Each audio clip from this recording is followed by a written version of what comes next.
વંદે ગુજરાત.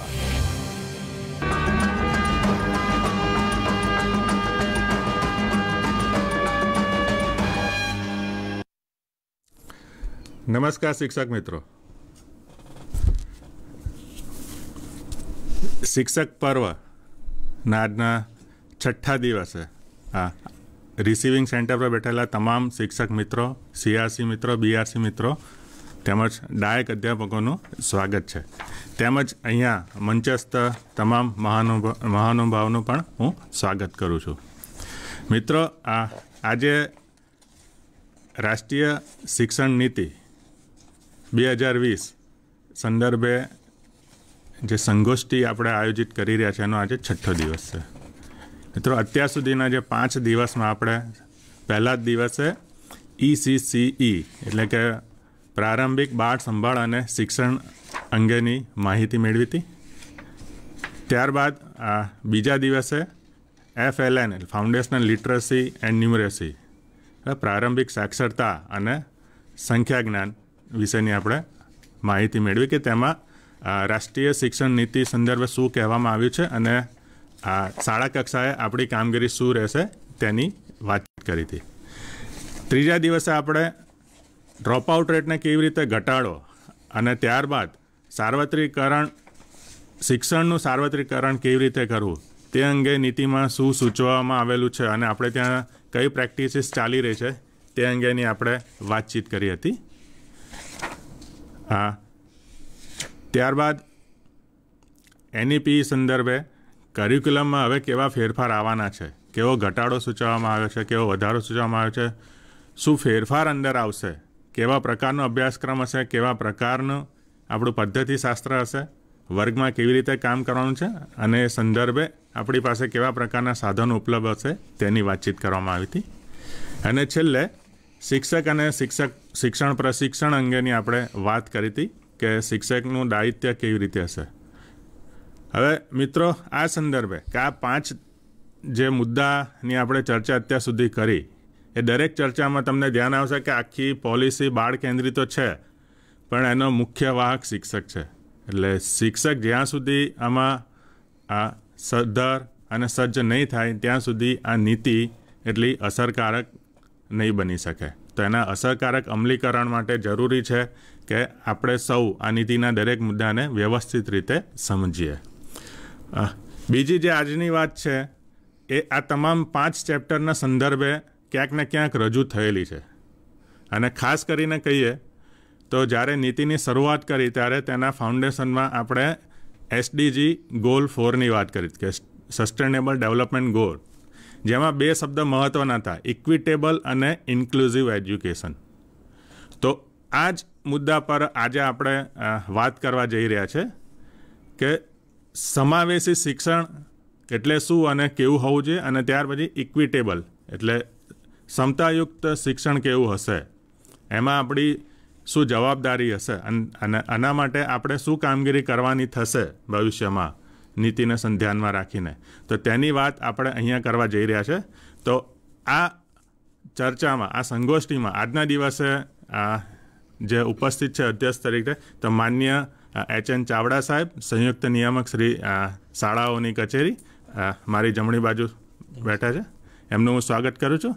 ત્યારબાદ એમની જમણી બાજુ છે ડૉક્ટર ભૌમિક, અધ્યાપક, જિલ્લા શિક્ષણ તાલીમ ભવન અમદાવાદ ગ્રામ્ય. તે પણ આપણને જ આ વિષય પર પ્રેઝન્ટેશનમાં દ્વારા NEPમાં શું છે તેની વાત કરવા જઈ રહ્યા છે. એમની જમણી બાજુ બેઠા છે ડૉક્ટર BM રાઉત સાહેબ, પ્રાચાર્ય, જિલ્લા શિક્ષણ તાલીમ ભવન વઘઈ. અને એમની બાજુમાં છે ડૉક્ટર દર્શનાબેન જોશી, પ્રોજેક્ટ ઓફિસર GCRT. તો તમામનું હું અહીંયા સ્વાગત કરું છું. અને હવે આગળના ક્રમે હું માન્ય HN ચાવડા સાહેબને વિનંતી કરું કે આ વિષય સંદર્ભે આપણને પ્રોત્સાહિત કરે અને માર્ગદર્શિત કરે. માન્ય ચાવડા સાહેબ. આજની દ્રશ્ય શ્રાવ્ય સંગોષ્ઠીમાં આપ સૌનું હાર્દિક સ્વાગત છે. મિત્રો, રાષ્ટ્રીય નવી શિક્ષણ નીતિ સરકારશ્રી દ્વારા, કેન્દ્ર સરકાર દ્વારા અમલમાં મૂકવામાં આવી રહી છે અને એ બાબતે આપણે સૌએ શિક્ષણ નીતિ છે એટલે શિક્ષણ સાથે સંકળાયેલા સૌ કોઈના માટે આ શિક્ષણ નીતિને સમજવી એ ખૂબ જ જરૂરી છે. અને સમજવાના ભાગરૂપે રાજ્ય સરકાર દ્વારા જીસીઆરટીના માધ્યમથી શિક્ષક પર્વ નિમિત્તે 5મી સપ્ટેમ્બરથી આ કાર્યક્રમ શરૂ કર્યો છે. આજનો જે વિષય છે એ વિષય આપણે રાષ્ટ્રીય શિક્ષણ નીતિના પ્રકરણ નંબર 6માં સૌના માટે જે સસ્ટેનેબલ ડેવલપમેન્ટ ગોલ જે છે આપણો એ સૌના માટે સમાવેશી અને ગુણવત્તાયુક્ત શિક્ષણ એટલે કે ઇન્ક્લુઝિવ અને ક્વોલિટેટિવ એજ્યુકેશન આ 6 નંબરના પ્રકરણનો વિષય છે. અને વિષયના અનુસંધાને કેવી રીતે આપણે સમાવેશી શિક્ષણ શા માટે જરૂરી છે એ પહેલાં સમજવું જોઈએ અને એનો આપણે કેવી રીતે કાર્યાન્વિત કરી શકીએ એ વસ્તુ પણ સમજવી ખૂબ જરૂરી છે. આ બંને બાબતોને ધ્યાનમાં રાખી અને આજની આ સંગોષ્ઠીનું આયોજન કરવામાં આવેલું છે.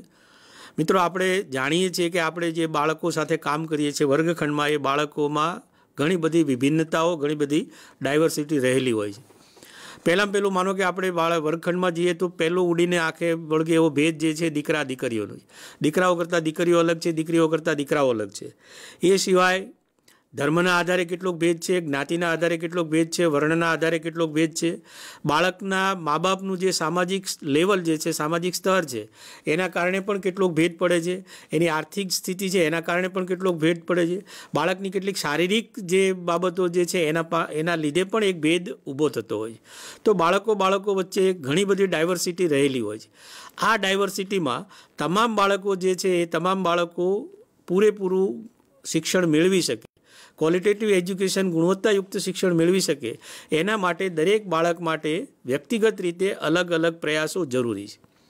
બધાને માનો કે એક સરખા પ્રયાસો આપવામાં આવે તો એનું પરિણામ એટલું બધું સારું નહીં આવે. એક ઉદાહરણથી તમને સમજાવું કે માની લો કે એક ક્રિકેટનું મેદાન છે, મેદાનમાં ક્રિકેટ રમાઈ રહ્યું છે અને એ મેદાનની ફરતે 5 ફૂટ ઊંચી એક દિવાલ છે. આ 5 ફૂટ ઊંચી દિવાલ છે. દિવાલની બીજી બાજુએ 3 બાળકો ઊભા છે. માની લો કે એક બાળક છે જેની ઊંચાઈ જે છે 4 ફૂટ છે, બીજાની 3 ફૂટ છે, ત્રીજાની 2 ફૂટ છે. હવે આ બધા જ બાળકો માટે આપણે 2 ફૂટનું સ્ટૂલ નીચે એમના પગ નીચે મૂકવાનું આપણે વ્યવસ્થા કરીએ તો 4 ફૂટવાળો બાળક જે છે એની ઊંચાઈ 6 ફૂટ થશે, એટલે એ મેચને ખૂબ સારી રીતે જોઈ શકશે.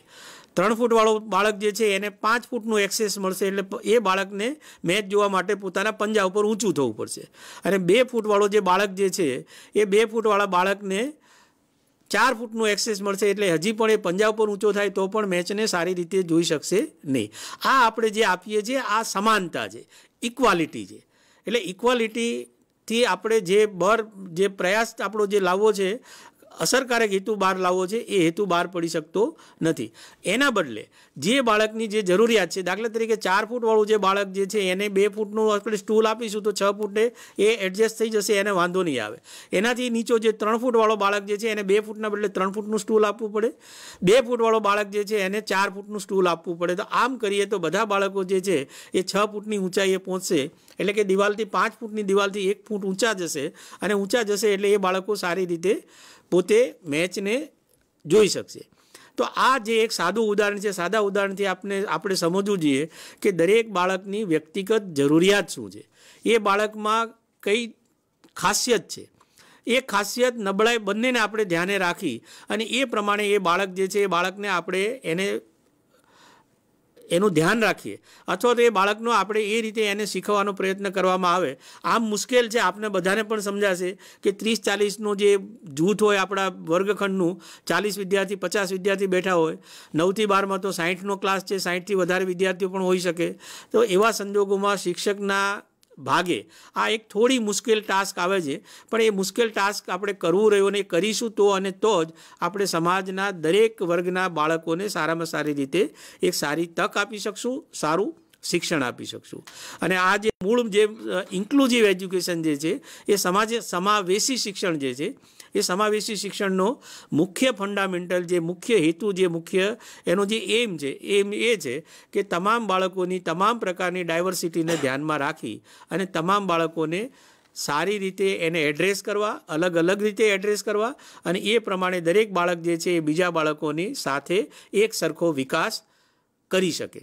એટલે તમામનો એક સારો વિકાસ થાય, સરખો વિકાસ થાય, કોઈ આગળ પાછળ ના થાય. આ એક ઇન્ક્લુઝિવ એજ્યુકેશન જે છે એનો એક મુખ્ય હેતુ છે.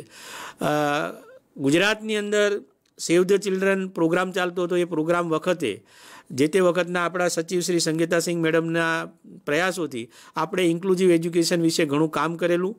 જિલ્લા શિક્ષણ તાલીમ ભવનમાં આ માટેના જે અમારા લેક્ચરર મિત્રો છે એને પણ તાલીમ આપવામાં આવેલી, શિક્ષક મિત્રોને પણ તાલીમ આપવામાં આવેલી. અલગ અલગ દરેક ડાયટે ઇન્ક્લુઝિવ એજ્યુકેશન ઉપર નાના મોટા ટ્રેનિંગ પ્રોગ્રામ પણ જે તે વખતે કરેલા હતા.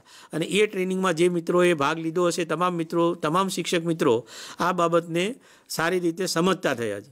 એને આપણે હવે આ નવી શિક્ષણ નીતિમાં એના માટે એક સ્પેશિયલ એક પ્રકરણ આપવામાં આવ્યું છે. અને એ પ્રકરણથી આપણે તમામ જે બાળકો જે છે, તમામ વંચિત જૂથના બાળકો છે, તમામ આર્થિક રીતે પછડાયેલા બાળકો છે, આ બધા જ બાળકોને આપણે એક સારું એક પ્લેટફોર્મ પૂરું પાડી અને સારી રીતે શિક્ષણ આપીએ એના માટેનો આ મુખ્ય હેતુ છે. આના વિશેનું વિગતવાર પ્રેઝન્ટેશન અમદાવાદના લેક્ચરર ભાઈ શ્રી ભૌમિકભાઈ કરશે. આપ બધાને વિનંતી કે આને આપ પૂરેપૂરી રીતે સારી રીતે સમજવાનો પ્રયત્ન કરી અને આને વધારેમાં વધારે અસરકારક રીતે આપના વર્ગખંડોમાં અમલમાં મૂકશો. Thank you all. હા, થેન્ક યુ ચાવડા સર. મિત્રો, સરે બહુ સરસ શરૂઆત કરી છે વિષયની અને બહુ સ્પષ્ટ રીતે કહ્યું છે કે જ્યારે આપણા રાજ્યમાં સમાવેશી શિક્ષણની વાત થાય ત્યારે આપણે 2013થી સાહેબે જે ઉલ્લેખ કર્યો છે તે પ્રોજેક્ટથી આપણે સમગ્ર રાજ્યમાં એક સમાન વિચારધારા ચાલી રહી છે કે સમાવેશી શિક્ષણનો જ્યારે વાત થાય ત્યારે આપણે ફક્ત CWSN બાળકોની જ વાત નથી કરતા, એટલે ચિલ્ડ્રન વિથ સ્પેશિયલ નીડ્સવાળા બાળકોની નહીં, પણ તેની સાથે સાથે આપણે જે શિક્ષણથી વંચિત થયેલા તમામ પ્રકારના જૂથ અને જૂથમાં રહેલા તમામ બાળકોની આપણે વાત કરીએ છીએ અને તમામનો સમાવેશનની આપણે ઈચ્છા વ્યક્ત કરેલી છે. સાથે સાથે બહુ સરસ રીતે આપણને ઉદાહરણથી સમજાવ્યું છે કે સમાનતા શું છે અને ક્ષમતા શું છે. હવે આપણે સમાનતાથી ક્ષમતા જવા માટેની તૈયારી કરવાની છે અને એ જ વસ્તુ આપણને નીતિમાં જણાવવામાં આવેલી છે.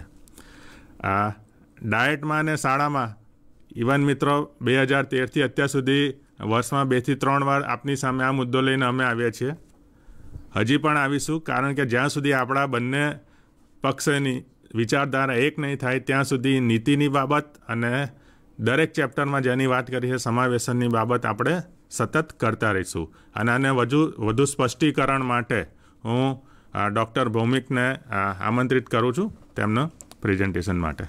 ડૉક્ટર ભૌમિક જી. જી નમસ્કાર મિત્રો. સમાવેશી શિક્ષણના સંદર્ભમાં જે ચેપ્ટર 6 છે, equitable education, national education policy 2020નું ચેપ્ટર 6 ની જે વાત છે ઇક્વિટેબલ એજ્યુકેશનની, SDG 4ના સંદર્ભમાં છે. તમને જણાવતા એક આનંદ થાય અથવા તો એક આપણા માટે ગૌરવની વાત છે કે જે SDG જે છે, પહેલાં તો એ ડોક્યુમેન્ટ ઇન્ટરનેટ પર સર્ચ કરીને વાંચવા જેવું છે. યુનેસ્કોનું જે છે ડોક્યુમેન્ટ, એનું ફાઇનલાઇઝેશન અમદાવાદમાં CEની અંદર થયેલું, સેન્ટર ફોર એન્વાયરમેન્ટ એજ્યુકેશનની અંદર. એટલે જ્યારે એજ્યુકેશનની હિસ્ટ્રીની વાત થાય છે ત્યારે ડકાર ગોલ્સ આવે અને ડકાર ગોલ્સ પછી અમદાવાદ SDG અમદાવાદ ગોલ્સ, એટલે કે આજે SDG છે એ અમદાવાદ ગોલ્સ તરીકે ઇન્ટરનેશનલી જણાય છે. જે નેશનલ એજ્યુકેશન પોલિસીની અંદર જે વાત કરવામાં આવી છે ઇક્વિટેબલ એન્ડ ઇન્ક્લુઝિવ એજ્યુકેશન, સરે બહુ સુંદર રીતના ઇક્વિટેબલ એજ્યુકેશનની વાત કરી, તો એક જરા આપણે સમજવાની કોશિશ કરીએ. પ્રેઝન્ટેશનની અંદર સૌથી પહેલાં જે ચેપ્ટરની અંદર જે ગોલ નક્કી કરવામાં આવ્યો છે કે 2030 સુધીમાં ઇક્વિટેબલ એન્ડ ઇન્ક્લુઝિવ એજ્યુકેશન પૂરું પાડવું અને એના માટેને દરેકને ઓપોર્ચ્યુનિટી આપવી. અહીંયા આગળ મિત્રો 2 શબ્દો બહુ મહત્ત્વના છે. એક તો learning outcome, in reference of learning outcome, ઇંગ્લિશની અંદર બહુ સુંદર રીતના આને એક્સપ્લેન કરવામાં આવ્યું છે કે અધ્યયન નિષ્પત્તિઓના સંદર્ભમાં સમાનતા પ્રાપ્ત કરવી. એટલે હવે જ્યારે ઇક્વિટી અને ઇક્વાલિટીની વાત આવે ત્યારે બહુ એક સ્પષ્ટ થઈ જાય કે માત્ર ફિઝિકલ રિસોર્સિસના સંદર્ભમાં ઇક્વિટી અને ઇક્વાલિટીની વાત નથી. આપણા આટલા વર્ષોના પોસ્ટ ઇન્ડિપેન્ડન્ટના પ્રયત્નોથી આપણે ફિઝિકલ રિસોર્સિસના સંદર્ભમાં આપણે ઘણી બધી જગ્યાએ ઇક્વિટેબલ થઈ ગયા છીએ. હવે ક્વોલિટેટિવ વાત છે, ઇન્ક્લુઝનની જ્યારે વાત છે ત્યારે એ એક્સેસના સંદર્ભમાં માત્ર નથી, એટલે ડોક્યુમેન્ટની અંદર અધ્યયન નિષ્પત્તિ શબ્દ લખવામાં આવે છે. અધ્યયન નિષ્પત્તિની જ્યારે વિગતવાર બીજા કોઈ ચેપ્ટરના સંદર્ભમાં વાત થશે ત્યારે કરીશું, અથવા તો આના માટે કદાચ સ્પેશિયલ આપણે પણ મળી શકીએ. પણ અધ્યયન નિષ્પત્તિ લર્નિંગ આઉટકમ ગવર્મેન્ટ ઓફ ઇન્ડિયાએ દરેક સબ્જેક્ટના chapter wise standard wise learning outcomes નક્કી કર્યા છે. લર્નિંગ આઉટકમના સંદર્ભમાં સમાનતા પ્રાપ્ત કરવા માટે સમાન તક પ્રાપ્ત થાય. મીન્સ કે સ્ટુડન્ટને લર્નિંગ ઓબ્જેક્ટિવ એટેન્ડ કરવા માટે એને ઓપોર્ચ્યુનિટી પ્રોવાઈડ કરી. એટલે સરે જે વાત કરી તો એનાથી આગળના અને પાછળના બે ચિત્રો સાથે હું વાતને આગળ વધારું કે કદાચ ધીસ ઇઝ ધ પ્રેઝન્ટ સિનારીઓ, કે જેની જોડે રિસોર્સિસ છે એની જોડે અબન્ડન્સ ઓફ રિસોર્સિસ છે, જેને જરૂરિયાત નથી, અને જેને જરૂરિયાત છે એની જોડે રિસોર્સિસ નથી. તો સેકન્ડ સ્ટેપમાં આપણે ઇક્વાલિટીની વાત શરૂઆતમાં આવી કે સૌને સમાન તક. એના પછી જેમ સાહેબે કીધું એમ આપણે ઇક્વિટી ઉપર આવ્યા કે ભાઈ જેને એસેન્શિયલ લેવલ્સ છે પહોંચવા માટે જે જરૂર છે એને એટલા રિસોર્સિસ પૂરા પાડવા. અને એના પછી જે ઇન્ક્લુઝનના સંદર્ભમાં વાત છે, that is a liberation. Remove the wall હોય તો આપણે ઇક્વિટી ને ઇક્વાલિટીના કોન્સેપ્ટ પર આવવું પડે. તો દેટ ઇઝ અ ઇન્ક્લુઝન એક બીજા એક ઉદાહરણ દ્વારા સમજે. ઘણી બધી વખત હું આ ઉદાહરણની વાત કરીએ છીએ કે અત્યારે લગભગ ચશ્મા બહુ સામાન્ય વસ્તુ થઈ ગઈ છે. વર્ષો પહેલાં જ્યારે લોકોના આઈ પ્રોબ્લેમ સ્ટાર્ટ થયા, આને તમે એજ્યુકેશન જોડે સાંકળો, આઈ પ્રોબ્લેમ સ્ટાર્ટ થયા ત્યારે જરૂરિયાત કે જરૂર શું છે આની, ચશ્માની જરૂર શું છે? દેખાય તો છે, પછી ખબર ભાઈ ઝાંખું દેખાય ચશ્મા પહેરવાથી સારું દેખાય. મીન્સ કે એક સેક્શન ઓફ સોસાયટીથી બીજા સેક્શન ઓફ સોસાયટીને એજ્યુકેશનની જરૂરિયાત કેમ છે? ચોક્કસ વર્ગના કન્યાઓને આવા અલગ અલગ જે વર્ણભેદ જાતિ જે સાહેબે વાત કરી, તો બે અલગ અલગ પ્રકારના ચશ્મા આવ્યા, એક દૂરના ચશ્મા ને એક નજીકના ચશ્મા. એ જે પેલા ફર્સ્ટ રિયાલિટી હતી, પછી ઇક્વિટી હતી કે ભાઈ ચશ્મા આવ્યા દૂરનું જોવા માટે દૂરના ચશ્મા, નજીકનું જોવા માટે નજીકના ચશ્મા. એના પછી જે સેકન્ડ ફેઝ આવ્યો દેટ વોઝ અ ઇન્ટિગ્રેશન. તો ઇન્ટિગ્રેશનની અંદર જે ચશ્મા આવ્યા બધા વાકેફ હશે, અત્યારે જે 50 ઉપરના હશે બધા પાસે ચશ્મા હશે જેને બાયફોકલ લેન્સ કહેવામાં આવે, કે આમ અંદર નીચે ટીકડી જેવું હોય અને એમાં નીચે જુઓ એટલે નજીકનું દેખાય, સીધું જુઓ એટલે દૂરનું દેખાય. That is equity. અને એના પછી જે લિબરેશનનો સમય આવ્યો, એ લિબરેશન મેં પહેરેલા છે જેને પ્રોગ્રેસિવ ગ્લાસીસ તરીકે ઓળખવામાં આવે, કે વેર યુ કેન નોટ બાયફોર્ગેટ. તમે એ નક્કી જ ના કરી શકો કે આ દૂરના ગ્લાસ પૂરા થયા કે નજીકના ગ્લાસ ચાલુ થયા. તો એ જે સમરસતા જે છે દેટ ઇઝ સમાવેશન. તો આ ચેપ્ટરની અંદર મારી આપ સર્વની વિનંતી, જે પણ લર્નિંગ સેન્ટર ઉપર જોઈ રહ્યા છે, બધા ડોક્યુમેન્ટ નેટ ઉપર અવેલેબલ છે. પ્લીઝ કોકની વાંચેલી ગીતા તમે ના વાંચશો. તમે વાંચો અને તમારા કોન્સેપ્ટના પરસેપ્શનના આધારે આ ડોક્યુમેન્ટને સ્ટડી કરવાનો પ્રયત્ન કરો. બહુ સુંદર રીતના આ ડોક્યુમેન્ટમાં નરેટ કરવામાં આવ્યું છે. તો દેટ ઇઝ અ લિબરેશન, સમાવેશનના સંદર્ભમાં વાત છે. તો reality, equality, equity and liberation, આ ઇન્ટરનેટ પરથી લીધેલું, એ વેબસાઇટનું પણ એડ્રેસ આપની પાસે છે. આ ચેપ્ટર જે છે એના કુલ 20 સબ ટોપિક્સ છે, 6.1 થી 6.20. આગલા દિવસોમાં પણ આપે જોયું હશે કે દરેક ચેપ્ટર અલગ અલગ સબ ટોપિક્સમાં વહેંચાયેલું છે. પણ મારી અગેન વિનંતી છે, આના પોઈન્ટ નંબર 19 અને 20 એ પહેલાં વાંચજો. ઘણીવાર પિક્ચરનો એન્ડ વાંચવાથી પિક્ચર વધારે ઇન્ટરેસ્ટિંગ લાગે. જે કલ્ચરલ ચેન્જ અને સોશિયલ ચેન્જની જે વાત છે એ આ પોઈન્ટ નંબર 19 ને 20ની અંદર કરવામાં આવી છે. એટલે કુલ 20 પોઈન્ટની અંદર ડિવાઈડ થયેલું આ ચેપ્ટર.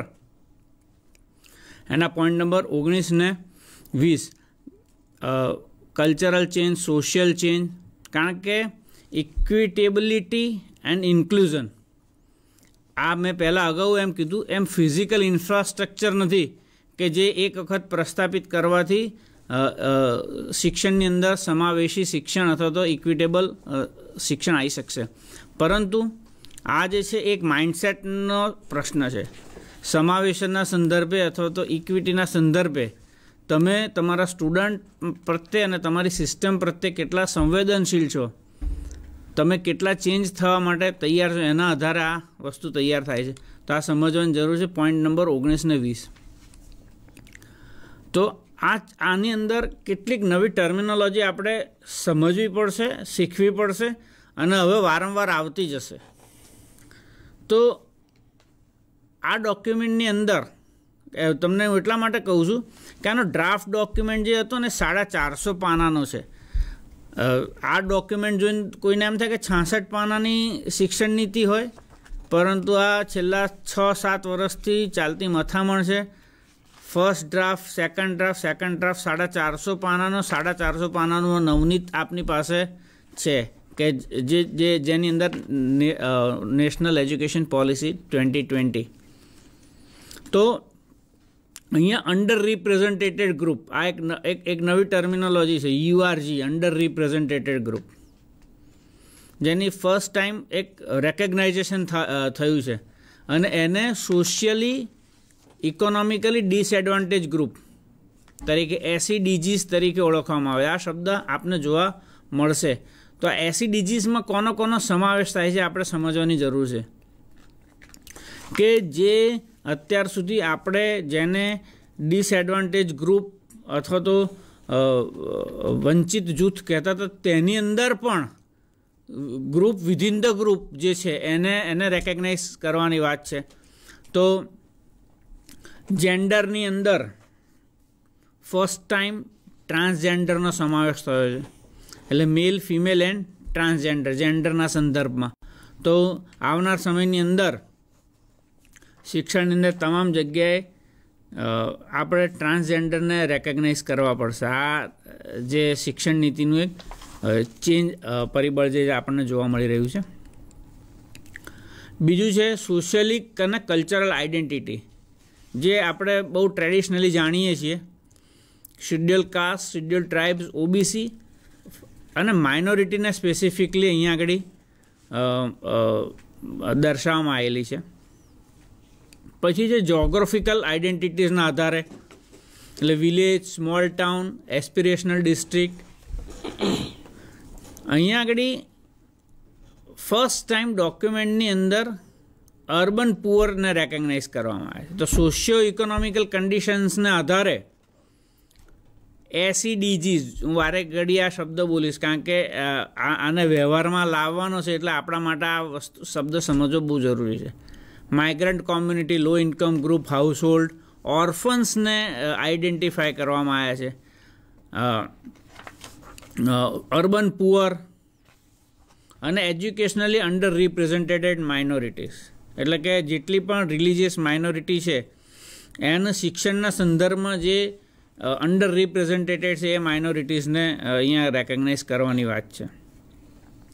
અહીંયા સૌથી વધારે મહત્ત્વની વસ્તુ જે છે UDAS, આપણે શિક્ષણ સાથે સંકળાયેલા તમામ જાણીએ છીએ. તો એનરોલમેન્ટના સંદર્ભમાં આનો જે કોહર્ટ સ્ટડી કરવામાં આવ્યો એના આધારે જોવા મળ્યું કે આ જે SEDGs છે એનો પ્રાઇમરીથી અપર પ્રાઇમરીથી સેકન્ડરી અને સેકન્ડરીથી હાયર એજ્યુકેશનમાં જતાં એનરોલમેન્ટમાં સતત ઘટાડો જોવા મળે છે. અને એટલા માટે અમને સ્પેશિયલ રેકગ્નાઇઝેશન અને કોન્સન્ટ્રેશન કરવાનું છે કે જે NEPની અંદર વાત કરવામાં આવી છે. તો આગળ જ્યારે જોઈએ ત્યારે socio economically disadvantage group SEDGs, એના માટે કેટલીક મહત્ત્વની બાબતો આગળ જે નીતિનભાઈએ પણ વાત કરી છે, અગાઉના ચેપ્ટર્સમાં આપણે ડિસ્કશન કરી ગયા. અને એટલા માટે વારે ઘડી એક જ વાત કરવી પડે કે જે આ પ્રકરણ જે છે એ એક પ્રકરણ નથી, પણ એ આખું શું કહેવાય બેકગ્રાઉન્ડ છે. નેશનલ એજ્યુકેશન પોલિસીનું જે કંઈ પણ બાબત જે છે એ હવે આપણે આ લેન્સથી જોવી પડશે. ઇક્વિટેબલ અને ઇન્ક્લુઝન, કોઈ પણ વસ્તુ જ્યારે વિચારી ત્યારે તરત આ બે પ્રશ્નો આપણી પાસે આવવા પડે કે આ ઇક્વિટેબલ છે, આ ઇન્ક્લુઝિવ છે. તો આ જે છે એ બે લેન્સીસ છે આવનાર સમયની અંદર કોઈ પણ નીતિ વિષયક નિર્ણયોના સંદર્ભમાં. તો જે આગલા પ્રકરણમાં જે વાત થઈ ગઈ early childhood care and education, તો જ્યારે એની વાત થાય ત્યારે પણ એ ઇન્ક્લુઝિવનેસના સંદર્ભમાં એને ડિસ્કશન કરવું પડશે. FLN ફંક્શનલ લિટરસી એન્ડ ન્યુમરસી, આની જ્યારે વાત થઈ ત્યારે એ પણ બહુ મહત્ત્વનું છે કે એ ખરેખર અવેલેબલ છે કે નહીં. એના પછી બહુ મસ્ત શબ્દ છે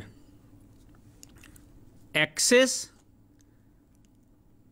અવેબિલિટી એન્ડ ક્વોલિટી. હવે એને અહીંયા આગળ 3 અલગ અલગ શબ્દો જે છે એક્સેસ, એનરોલમેન્ટ અને એટેન્ડન્સ. તો અત્યાર સુધીનો આપણો ફર્સ્ટ ફેઝ જે હતો એ એક્સેસ ઉપર હતો, એટલે કે દરેકને શિક્ષણ મળી શકે એવી વ્યવસ્થા કરવી અથવા તો એના એક્સેસેબલ હોવું જોઈએ, એની પહોંચમાં હોવું જોઈએ. સેકન્ડ છે એનરોલમેન્ટ, એ આપણે ઘણા ખરા સુધી એના સિદ્ધિ પ્રાપ્ત કરી શક્યા. હવે થર્ડ ફેઝ જે છે એટેન્ડન્સની છે. અહીંયા પણ મિત્રો આગળ જે SDG 2030ની અંદર જે વાત કરી લર્નિંગ આઉટકમના સંદર્ભમાં એટેન્ડન્સ મીન્સ કે લર્નિંગ પ્રોસેસની અંદર વિદ્યાર્થી જોડાય એ પ્રકારનું વર્ગખંડનું વાતાવરણ હોય તેના માટેના એટેન્ડન્સની વાત છે. એટલે આ 3 બહુ મહત્ત્વનું છે ડોક્યુમેન્ટના સંદર્ભમાં. ECCE ફંક્શનલ ફાઉન્ડેશનલ લિટરસી અને એક્સેસ, એનરોલમેન્ટ અને એટેન્ડન્સ. જે FLN જે છે ને એ એક ટ્રિગર પૂરું પાડે છે. આપણે પેલું એસ્કેલેટર ઘણા મોલની અંદર જોતા આવીએ તો એમાં એસ્કેલેટરમાં તમારાથી 8-10 પગથિયા ઉપર હોય ને પછી આપણે એમ થાય સીડી બધાને ઉપર લઈ જ જાય છે ને, સીડી બધાને ઉપર લઈ જાય છે, પણ જે 8 પગથિયા પહેલેથી આગળ જે છે એ આગળ જ રહેશે. એ જે 8 પગથિયા જે છે ને એ દેટ ઇઝ ફાઉન્ડેશનલ લિટરસી. એટલે કે શાળાની અંદર વિદ્યાર્થી જે નવી તરા જે આપણે જોઈએ છે 5+3+3+4 વાળી, તો એની અંદર જે અર્લી ECCની અંદર એટલે કે પ્રી સ્કૂલિંગની અંદર જે બેઝિક લિટરસી અને ન્યુમરસી જે વિદ્યાર્થીની જેની વધારે ઇફેક્ટિવ હોય છે એનું કોર લર્નિંગનું મલ્ટીપ્લાઇંગ ફેક્ટર હોય છે. આ જે છે ને મલ્ટીપ્લાઇંગ ફેક્ટર 1:2:3 વાળું. તો ત્યાં આગળ SDGsના સંદર્ભમાં આ 3 વસ્તુ પર સૌથી વધારે ભાર મૂકવાનો છે. બાકીની વાતો આપણે જાણીએ છીએ. ટાર્ગેટેડ સ્કોલરશિપ છે, કેશ ટ્રાન્સફર છે, પ્રોવાઇડિંગ બાયસિકલ. આ બધી સ્કીમના રિવ્યૂના આધારે ખ્યાલ આવે કે જે સ્ટુડન્ટ્સની એનરોલમેન્ટ અને લર્નિંગની અંદર બહુ ઇફેક્ટિવલી ફેર પડે છે. પછી જે છે એ ચિલ્ડ્રન, અહીંયા આગળ 2 શબ્દો છે મિત્રો ધ્યાન રાખવા જેવા. એક ચિલ્ડ્રન વિથ સ્પેશિયલ નીડ અને એક ચિલ્ડ્રન વિથ સ્પેસિફિક નીડ. તો ચિલ્ડ્રન વિથ ડિસેબિલિટી અથવા તો સ્પેશિયલ નીડ જે છે એના માટે 1-to-1 ટ્યુટોરિંગની વાત ડોક્યુમેન્ટની અંદર કરવામાં આવી છે.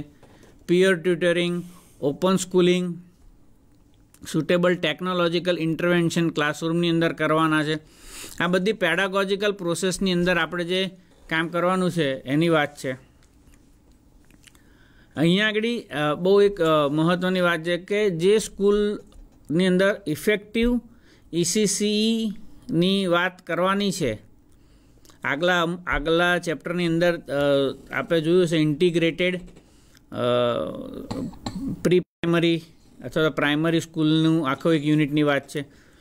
એટલે કે જે સ્કૂલ 1 થી 8 ધોરણનું કે એ રીતનું જે શિક્ષણ પ્રોવાઈડ કરી રહી છે તો એને આગળના એટલે કે ECCEના કોઈ પણ 1 કે 2 ધોરણ એની જોડે સંકળાયેલા હોય એવી અપેક્ષા રાખવામાં આવી છે. એટલે કે પ્રી પ્રાઇમરી અને એ પછીના વર્ષો. તો જ્યાં આગળ ઇફેક્ટિવ ECC અર્લી ચાઇલ્ડ જે છે ECC પ્રોવાઈડ કરવામાં આવશે એ સ્કૂલને વધુ સારા પરિણામો પ્રાપ્ત થઈ રહ્યા છે એ વિદ્યાર્થીના લર્નિંગ માટેના. તો એ એક વાતને અહીંયા આગળ રેકગ્નાઇઝ કરવામાં આવી છે. બીજું જે છે અહીંયા આગળ ફર્સ્ટ ટાઈમ અર્બન પુઅરને રેકગ્નાઇઝ કરવામાં આવે. Urban poor is consider as a one category કે જેના લર્નિંગ આઉટકમના સંદર્ભમાં આપણે આવનાર સમયમાં ચિંતા કરવાની હશે. આ એક નવું શહેરની અંદર એક પોકેટ એરિયા ડેવલપ થઈ રહ્યો છે જેને આપણે અર્બન પુઅર્સ તરીકે રેકગ્નાઇઝ કરવાના થશે. એક બીજી મહત્ત્વની વાત આ ડોક્યુમેન્ટની અંદર કરવામાં આવી છે જેને સીધી કે આડકતરી રીતના આના અગાઉના કેટલાક ડોક્યુમેન્ટની અંદર અથવા તો કેટલીક સ્કીમોની અંદર ગવર્મેન્ટે રેકગ્નાઇઝ કરેલી છે. પણ હમણાં છેલ્લા 2-3 દિવસના કદાચ પેપર વાંચતા હોય તો પણ આ શબ્દનું નેશનલ મીડિયા દ્વારા રેકગ્નાઇઝ કરવામાં આવી રહ્યું છે કારણ કે સેન્ટ્રલ લેવલેથી પણ આ જ વિષય ઉપર ચર્ચાઓ ચાલી રહી છે. તો જે જગ્યામાં આ SEDGsનું રિપ્રેઝન્ટેશન વધારે છે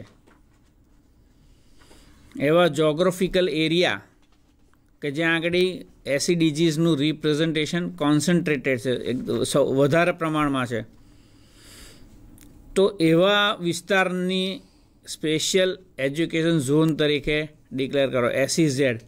અત્યાર સુધી આપણે સ્પેશિયલ ઇકોનોમિક ઝોન તરીકે આપણે આ શબ્દ બહુ પ્રચલિત છે ગુજરાતની અંદર 2-3 જગ્યાએ આવેલા છે. તો આ સ્પેશિયલ એજ્યુકેશન ઝોન તો શેના માટે આ SEZ કરવું પડશે તો કે ભાઈ એ આપણે જાણીએ છીએ કે SEDGs ડિપ્રાઇવ્ડ ગ્રુપ જે છે એ કોન્સન્ટ્રેટેડ છે તો ત્યાં આગળ ગવર્મેન્ટની તમામ સ્કીમો સારામાં સારી રીતના ઇફેક્ટિવલી ઇમ્પ્લિમેન્ટ કરી શકીએ આપણે એના માટે સ્પેશિયલ એજ્યુકેશન ઝોન તરીકે વિસ્તારને ડેવલપ કરવાનો.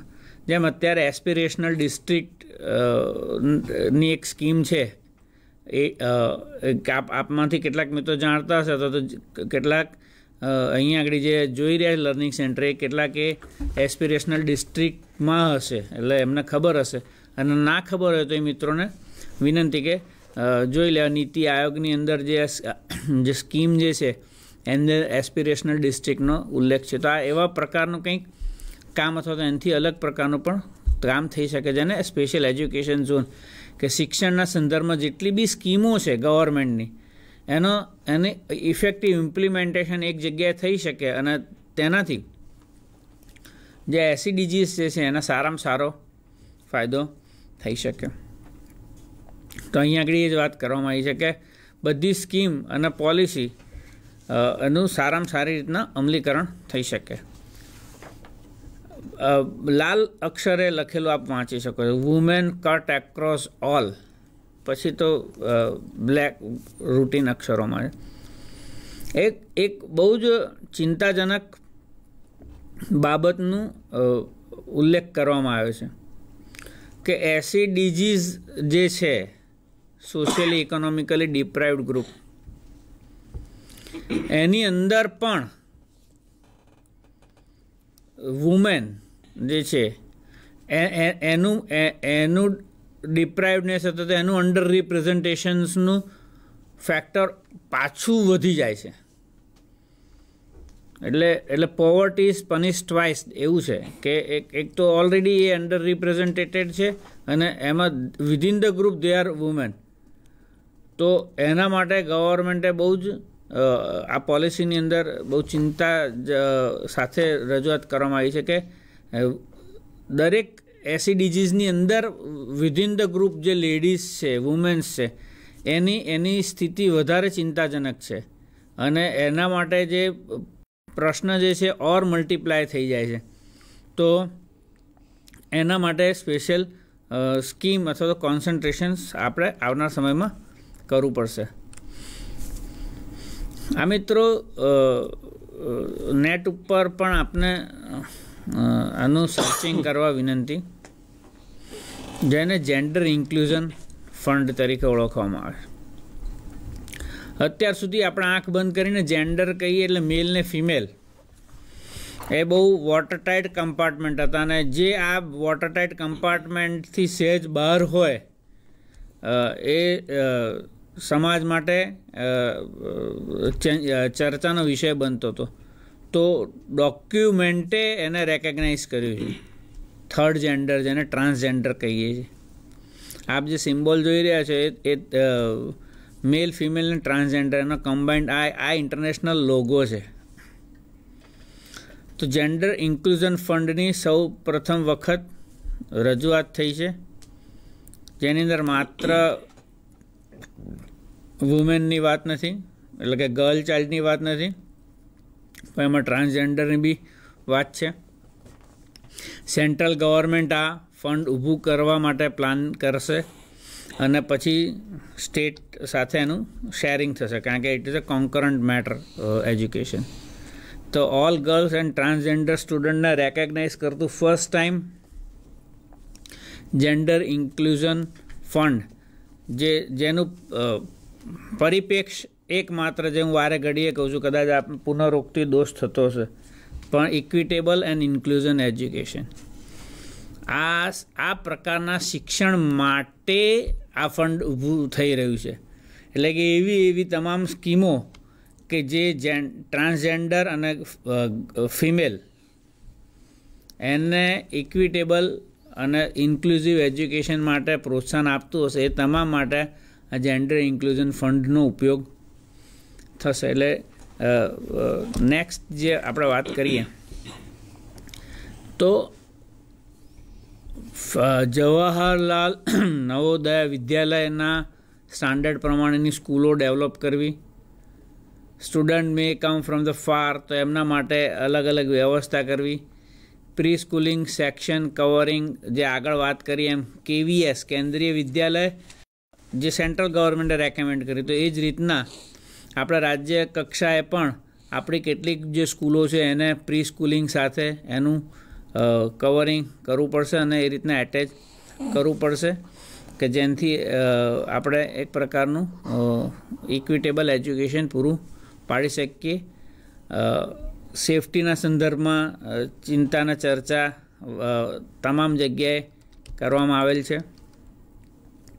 અહીંયા આગળ CWSNની જે ડેફિનેશન ડોક્યુમેન્ટમાં આપેલી છે, RPD 2016, જે PWD એક્ટ જે છે સંસદમાં પસાર થયો, એ પણ એક હવે આપણા માટે શિક્ષણ સાથે સંકળાયેલા વ્યક્તિઓ માટે એકવાર એના ઉપર નજર નાખવી જરૂરી છે, કે જે એન્ટાઇટલમેન્ટ ગવર્મેન્ટે કર્યા છે અલગ અલગ પ્રકારના. આની અંદર CWSN સાથે જોડાયેલી ઘણી બધી બાબતો છે, એ ડિટેલ સ્ટડી છે.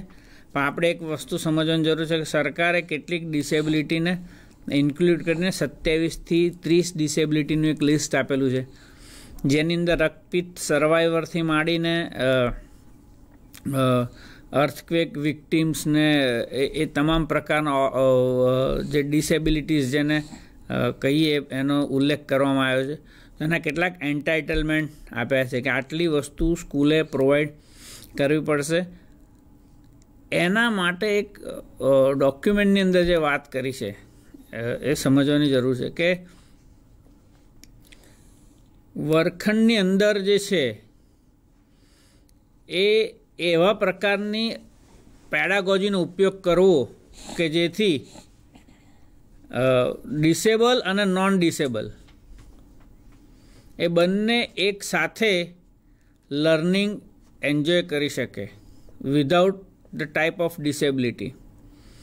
અગેન જે હું તમને કહું છું કે આ જે બાબત જે છે ને એ માત્ર વહીવટી બાબત નથી, અહીંયા આગળ પણ પાછી લર્નિંગના સંદર્ભમાં વાત છે. એટલે કે વર્ગખંડની અંદર આપણી અધ્યાપનની પ્રક્રિયા એવી કરવી પડશે કે વિદ્યાર્થીની જે લર્નિંગ આઉટકમ છે એચીવ કરવા માટે એમના ફિઝિકલ બેરિયર જે છે એ વચ્ચે આવે નહીં, એક્સેસિબિલિટી વચ્ચે ના આવે, એની ફિઝિકલ ડિસેબિલિટીને કારણે એ ક્લાસરૂમની લર્નિંગ પ્રોસેસમાં ના જોડાઈ શકે એવું ના બને. તો આ પ્રકારની પેડાગોજીનો ડેવલપમેન્ટ કરવો પડશે. આ વસ્તુ એક સાદા ઉદાહરણથી સમજવાની જરૂર છે કે વર્ગખંડની અંદર એવા કોઈક વિદ્યાર્થી છે કે જેની શ્રવણ શક્તિ થોડીક ઓછી છે અને કેટલાક વિદ્યાર્થીઓ થોડાક પાર્શિયલી વિઝ્યુઅલી ઇમ્પેર્ડ છે, દ્રષ્ટિબાધિત છે. તો એ બંનેને ધ્યાનમાં રાખી અને વર્ગખંડની પ્રક્રિયાનું આયોજન શાળાએ કરવું પડશે. એટલે કે જે વિદ્યાર્થી વિઝ્યુઅલી ઇમ્પેર્ડ છે એના માટે એવું ટેક્સ્ટ મટીરિયલ આપવું પડશે કે જે મોટા ફોન્ટમાં હોય ઓર રાધર બ્રેલમાં હોય. આમ આનંદ થાય કે ગૌરવ થાય એવું નથી કહેતો, પણ વી આર ધ સ્ટેટ જેની પાસે બ્રેલમાં બુક્સ અવેલેબલ છે, મોટા ફોન્ટની બુક્સ અવેલેબલ છે.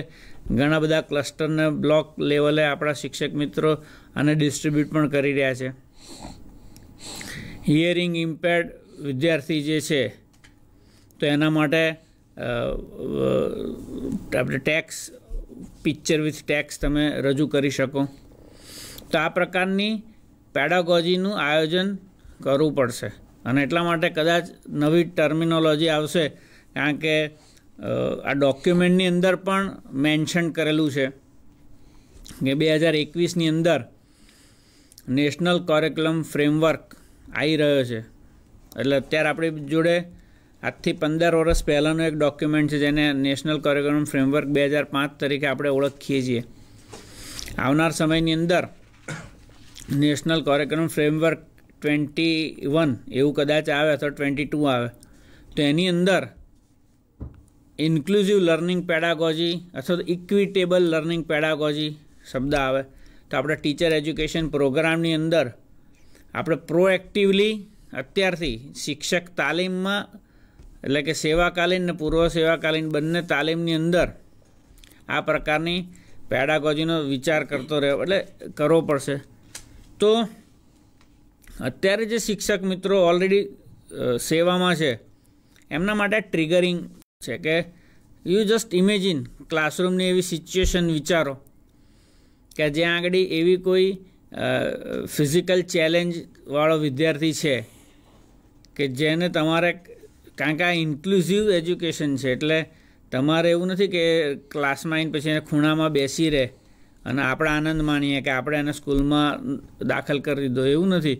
એ લર્નિંગ પ્રોસેસમાં જોડાવા માટે તમે તમારી ટીચિંગ ટેકનિકમાં શું ડિફરન્સ લાવશો કે જેથી એ વિદ્યાર્થી લર્નિંગ પ્રોસેસમાં જોડાય. તો આ એક બહુ મહત્ત્વની બાબત છે. આ ફિઝિકલ ચેલેન્જના સંદર્ભમાં છે. હજુ લર્નિંગ ચેલેન્જ તો આપણે વિચારી જ નથી, એટલે એ પણ એક આપણી પાસેનો પ્રશ્ન છે. તો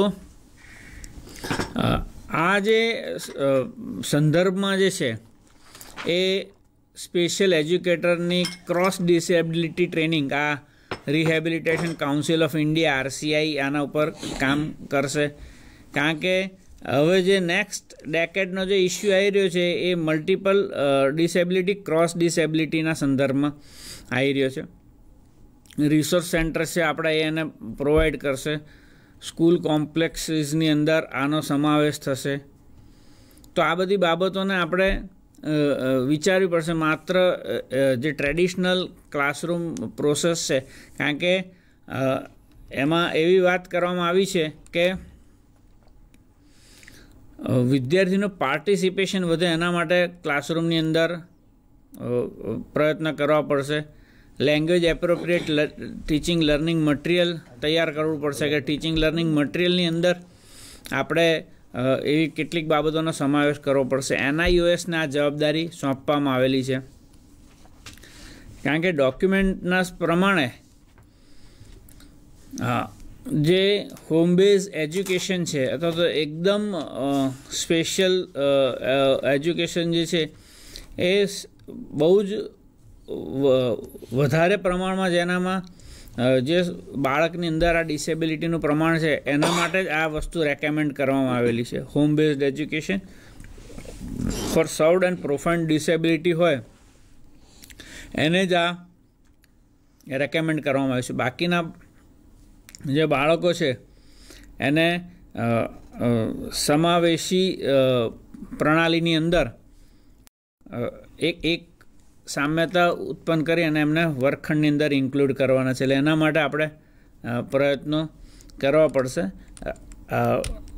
નેક્સ્ટ જે વાત જે છે એ સ્પેસિફિક ડિસેબિલિટીની છે.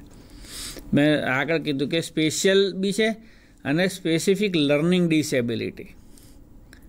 આ લર્નિંગ ડિસેબિલિટીના આપણે હવે આપણા દેશની અંદર બહુ મોટા પાયે એને સ્વીકારતા થયા, એને રેકગ્નાઇઝ કરતા થયા. એટલે કે વિદ્યાર્થીની અંદર લર્નિંગના સંદર્ભે જે ડિસેબિલિટીઝ જે છે અને એના માટે માનનીય પ્રધાનમંત્રીશ્રીએ પણ પરખની વાત કરેલી 11મી તારીખે. એટલે એના આપણે બહુ ડિટેલમાં વાત કરવા નથી માગતા. તો એના માટે કન્ડક્ટિંગ ટૂલ્સ ને બધું ડેવલપ કરવાની વાત છે. લર્નિંગ ડિસેબિલિટીના સંદર્ભમાં ડિસ્લેક્સિયા, ડિસ્ગ્રાફિયા, ઓટિઝમની વાત છે, AHDHની વાત છે. આ બધા પ્રશ્નો શાળાની અંદર આપણે જોઈ રહ્યા છીએ એક એક્ટિવ ટીચર તરીકે. કદાચ એને આપણે અલગ અલગ પ્રકારનું લેબલિંગ આપીને કદાચ એને ઇગ્નોર કરીએ છીએ અથવા તો ઓવર રિએક્ટ કરીએ છીએ. તો આ બંનેની જગ્યાએ એને એ રીતના ટેકલ કરવાનું થાય કે જેથી આપણી લર્નિંગ પ્રોસેસની અંદર આપણે એને સાંકળી લઈએ. તો સ્પેસિફિક લર્નિંગ ડિસેબિલિટી જે છે એનો પણ અહીંયા આગળ ડોક્યુમેન્ટની અંદર ઉલ્લેખ છે. તો અહીંયા આગળ બહુ મસ્ત વાક્ય લખ્યું છે કે teacher aren't taught reading disability. Basically પ્રશ્ન હવે આપણે વિચારવાનો એ છે કે આપણને એમને કઈ રીતના ભણાવવું એ નથી આવડતું એટલે પ્રશ્ન છે કે ખરેખર એ પ્રશ્ન છે? કારણ કે મારા વર્ગખંડની અંદર એક વિદ્યાર્થી ડિસ્લેક્સિયાવાળો છે અથવા તો ડિસ્ગ્રાફિયાવાળો છે. મીન્સ કે એને આલ્ફાબેટમાં ટન ડમાં નથી ખબર પડતી, ઠન ઢમાં નથી ખબર પડતી. તો એને કઈ રીતના મારે ટેકલ કરવું એ એઝ અ ટીચર મને શીખવું જોઈએ અને મને નથી ફાવતું. એટલા માટે આ પ્રશ્ન છે કે ખરેખર એ પ્રશ્ન જે છે એ સનાતન છે. આના વિશે આપણે વિચારવું પડે વ્યક્તિગત લેવલે. એટલે આપણે પ્રોબ્લેમ રિલેટેડ અથવા તો ઇસ્યુ પ્રોબ્લેમ કરતાં જે આપણને જે ક્લાસરૂમની અંદર જે ઇસ્યુઝ છે, કારણ કે આની જોડે એક લર્નિંગ સ્ટાઇલ પણ એક ડાયમેન્શન છે જે પણ આપણે વિચારવું પડે. એ કદાચ આપણા ટીચર એજ્યુકેશન પ્રોગ્રામની અંદર આવનાર સમયની અંદર ઇન્ક્લુડ કરવું પડે. ટીચર એજ્યુકેશન પ્રોગ્રામમાં આવનાર સમયમાં એવું થાય કે કોન્કરન્ટ લિસ્ટ, કરંટ અફેર્સનું એક લિસ્ટ હોય કે જે દર વર્ષે અપગ્રેડ થયા કરે. કારણ કે હવે learning style has become a new issue કે તમે ઓડિયો લર્નર છો, વિઝ્યુઅલ લર્નર છો કે કાઇનેસ્થેટિક લર્નર્સ છો. એ અહીંયા જે સામે જેટલા પણ મિત્રો બેઠા છે તમામને ખ્યાલ છે કે કેટલાક દરેકની લર્નિંગ સ્ટાઇલ અલગ અલગ છે. એની ટેસ્ટિંગ પણ ઇન્ટરનેટ પર અવેલેબલ છે જે તમે તમારી લર્નિંગ સ્ટાઇલ જાણી શકો. તો પહેલો પ્રશ્ન વર્ગખંડની અંદર પ્રવેશતા એ થાય કે એઝ અ ટીચર કે એઝ અ એડમિનિસ્ટ્રેટર કે એઝ અ એજ્યુકેશનિસ્ટ જે પણ આપણો હોદ્દો હોય, શું હું મારા વર્ગની લર્નિંગ સ્ટાઇલ જાણું છું કે હું માત્ર મારી ટીચિંગ સ્ટાઇલ જાણું છું? આ બે પ્રશ્ન વચ્ચે બહુ મોટો તફાવત છે. મારી ટીચિંગ સ્ટાઇલ ગમે તેટલી સારી હોય પણ જો એ સામેનાની લર્નિંગ સ્ટાઇલને અનુરૂપ ના હોય તો એ મિસમેચ થશે. પેલું ડબ્બા ઉપર ઢાંકણ ફિટ ના થાય ને એના જેવું થશે. બંને વસ્તુ સારી હોય પણ ફિટ ના થાય. તો ટીચર એજ્યુકેશન પ્રોગ્રામમાં આ આવનાર સમયનું એક ચેલેન્જ છે જે આપણે વિચારવું પડશે. અને એટલા માટે inclusive learning pedagogy teacher education programme આ જે છે એ આપણે પ્રી સર્વિસથી લઈ ઇન સર્વિસ તમામ જગ્યાએ it has to be inclusive approach કે દરેક જગ્યાએ. અને એટલા માટે હવે એક બે કેસ સ્ટડીઝથી નહીં ચાલે, કારણ કે આ જે છે એ સેન્સિટાઇઝેશન ટુવર્ડ્સ ધ સોસાયટી છે. ફિઝિકલ ઇન્ફ્રાસ્ટ્રક્ચરથી શરૂ થયેલી વાત હવે વર્ગખંડની અંદર એનું લર્નિંગની અંદર ઇન્વોલ્વમેન્ટ સુધી પહોંચી છે. એટલે એ તમામ જગ્યાએ આપણે એક સંવેદનશીલતાનું વાતાવરણ ઊભું કરવું પડશે કે સિસ્ટમ કદાચ 6-1 મહિના પહેલાં નું આપણે જો છાપાની અંદરનું ઉદાહરણ યાદ હોય તો હરિયાણાની એક સ્કૂલની અંદર એક વિદ્યાર્થીની વ્હીલચેર બાઉન્ડ હતી, તેના માટે સ્કૂલે લિફ્ટ નંખાઈ. ગુજરાત સમાચારની અંદર, એટલે કે ઘણા બધા છાપાની અંદર આવેલું. ઇન્ટરનેટ પર આ ફરતું હોય છે, પણ આપણી પણ એના પ્રત્યેની સંવેદનશીલતા હોય તો આપણને દેખાય. આ એના જેવું છે. રશિયાની અંદર એક વિદ્યાર્થીનીને સ્કૂલે જવા માટે તકલીફ પડતી હતી, તો સ્પેશિયલ રેલવે સ્ટેશન બનાવીને ટ્રેનનું સ્ટોપેજ ત્યાં ઊભું કરવામાં આવ્યું. ઘણી વખત આ એવું લાગે કે આવી બધી ક્યાં જરૂર છે, પણ ધીસ ઇઝ ધ સેન્સિટિવિટી. જ્યારે ઇક્વિટેબલ અને ઇન્ક્લુઝિવ એજ્યુકેશન જે ચાવડા સાહેબે વાત કરી એ પ્રમાણે જો આપણે કરવું હોય તો ધીસ ઇઝ ધ સેન્સિટિવિટી. અને એટલા માટે મેં તમને શરૂઆતમાં કીધું કે 6.19 અને 6.20 પહેલાં વાંચજો. વાંચવું તો પડશે જ, તો પહેલાં આ 2 પોઈન્ટ વાંચો, પછી 6.1થી ચેપ્ટર વાંચવાનું ચાલુ કરજો તો ખબર પડશે. કારણ કે 6.19 ને 6.20 તમને વિઝન આપશે આ ડોક્યુમેન્ટને વાંચવાનું. અને આ ડોક્યુમેન્ટ વાંચતા પહેલાં પણ આના વિઝન ને મિશન વાંચજો, સીધું કોઈ ચેપ્ટર પર ના જતા રહેશો. આના જે 23 વિઝન ને મિશન છે કે જે ફાઉન્ડેશન છે આ ડોક્યુમેન્ટનું, એ બહુ વાંચવાની જરૂર છે. બાકીનું અંદરનું તો જે છે ને એ એનું એક ફ્રેમ છે, એને એક ફ્રેમ આઉટ કરેલું છે કે આવું કરીશું, આવું કરવું જોઈએ. પણ એનો જે બેઝ જે છે આગળ આ ચેપ્ટરનો 6.19 ને 6.20 એનો બેઝ છે. પછી તો જે છે નેશનલ કેડેટ કોર જે છે એના પ્રચાર પ્રસારની વાત છે, સમાવેશનને એના સંદર્ભે, જે આપણે હાલની તારીખમાં પણ કેટલીક સ્કૂલોની અંદર ચાલી રહી છે. એનું વધારે પ્રચાર કરવાના સંદર્ભે વાત છે. કેટલાક સ્ટેટની અંદર થઈ ગયું છે, જેમાં આપણા સ્ટેટનો સમાવેશ થાય છે કે આ સ્કોલરશિપ જે છે એ ડાયરેક્ટ કેશ ટ્રાન્સફર થઈ ગયું છે. સ્ટુડન્ટનું registration post merit scholarship, that to be single window system પર ધીરે ધીરે આ જઈ રહ્યું છે. એટલે આ જે છે ને એ વ્યવસ્થાગત સુધારા છે જે કદાચ સરળતાથી થઈ શકશે, પણ સમાવેશન અને ક્ષમતા માટેના જે માનસિક સુધારા જે છે ને એ બહુ મહત્ત્વના છે. જેમ કે આજની તારીખમાં પણ ઘણી બધી જગ્યાએ ફિઝિકલી એક્સેસેબલ બિલ્ડિંગ્સ છે નહીં, તો એ પણ આપણે વિચારવાની જરૂરિયાત છે. એટલે એક શબ્દ બહુ મસ્ત લખ્યો, સ્કૂલ કલ્ચર. સમાવેશન જે છે ને એ એક શબ્દની વાત નથી, it is a cultural change.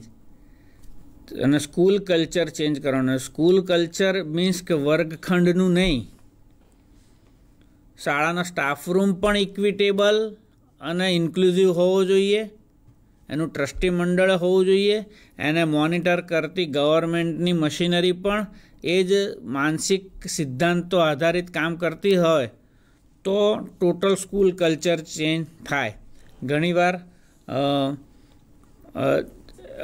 એવું જોવા મળે કે જે મોનિટર કરતો હોય કદાચ એને જ એની ટ્રુ સેન્સ ન હોય, તો એ તમામ લેવલે આપણે ટ્રુ સેન્સ લાવવા માટેના પ્રયત્નો કરવાના થશે.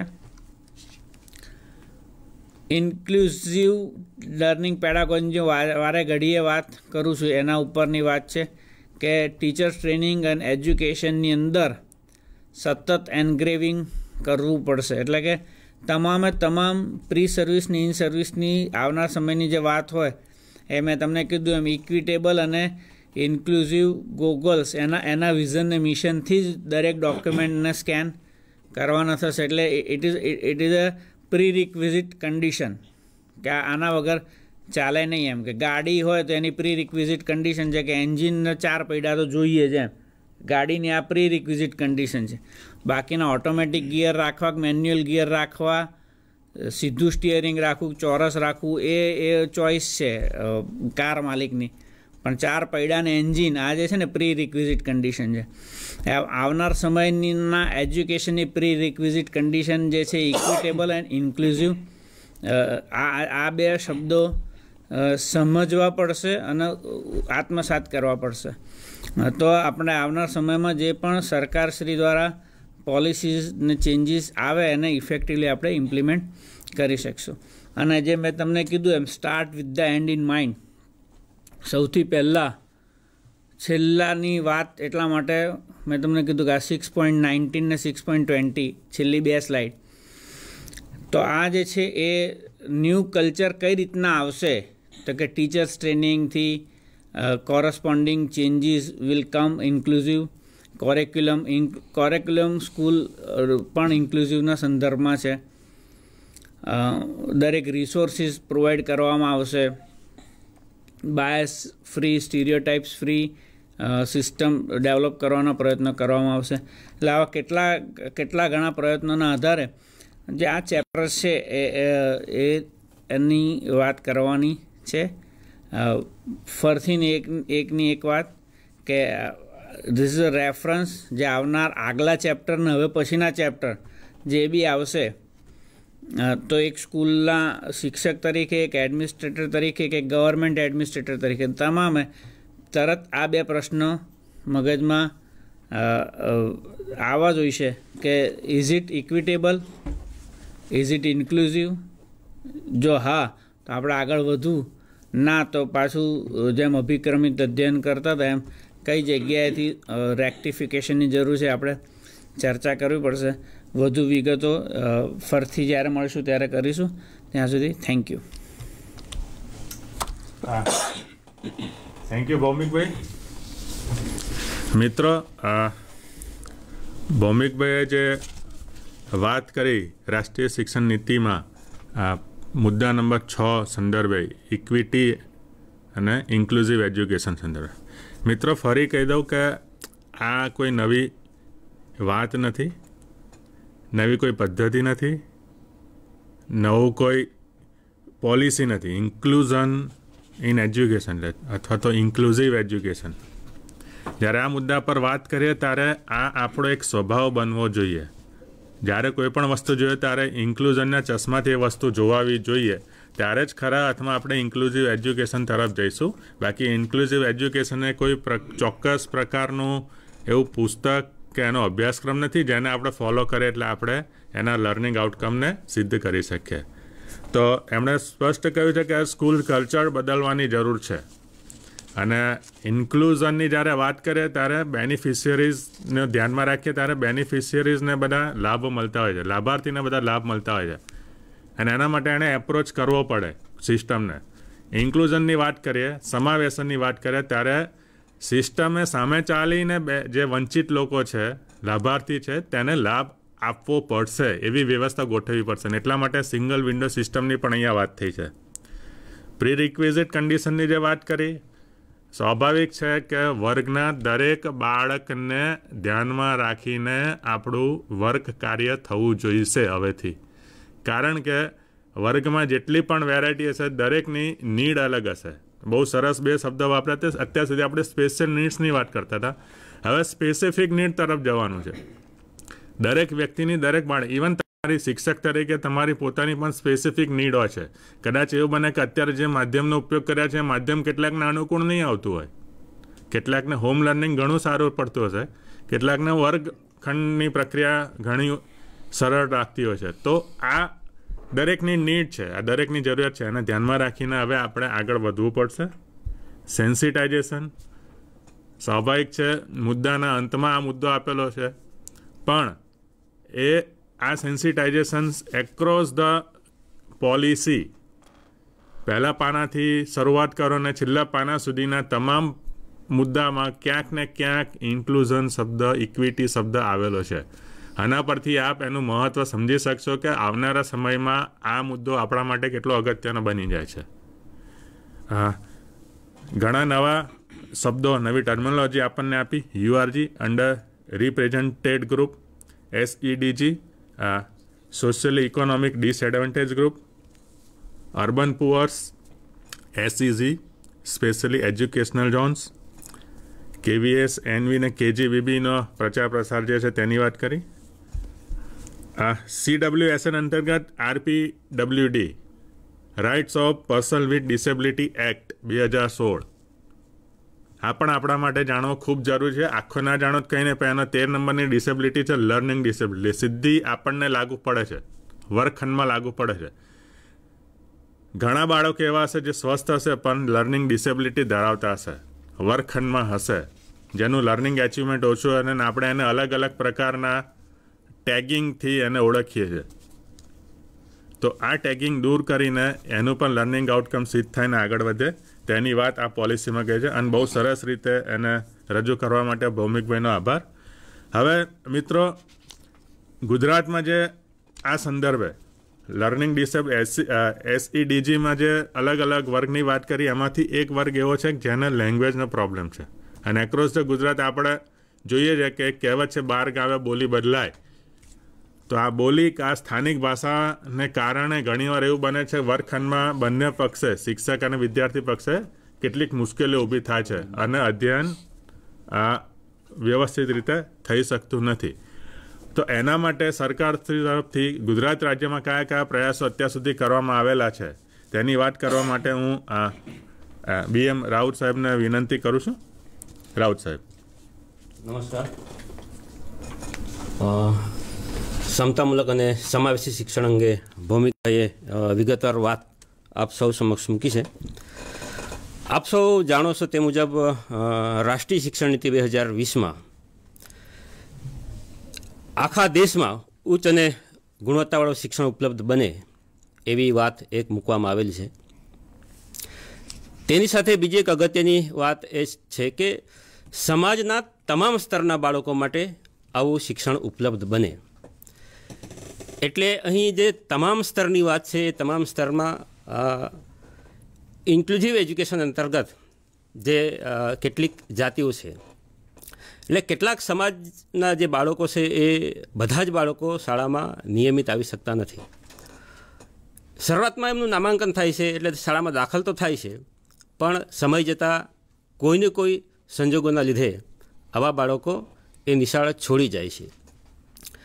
એમાં ખાસ કરીને જે સામાજિક અને આર્થિક પછાત જાતિના જે બાળકો છે એમાં વિશેષ કરીને દાખલા તરીકે આપણે જોઈએ તો ખાસ કરીને મહિલાઓ, ભૌમિકભાઈ વાત કરી તે મુજબ ટ્રાન્સજેન્ડર, અનુસૂચિત જાતિના બાળકો, અનુસૂચિત જનજાતિના બાળકો, સામાજિક અને શૈક્ષણિક રીતે જે પછાત વર્ગ છે એના બાળકો છે, વિશેષ ભૌગોલિક વિસ્તાર એટલે કે દાખલા તરીકે જંગલ વિસ્તારમાંથી આવતા હોય એવા બાળકો હોય, ક્યાંક નદી નાળા નડતા હોય એવા વિસ્તારમાંથી આવતા બાળકો હોય, ઝૂંપડપટ્ટી વિસ્તારના બાળકો હોય, ભીખ માગીને જીવતા હોય એવી કોમના બાળકો હોય, જુદી જુદી જે ડિસેબિલિટી છે એ બાળકો હોય.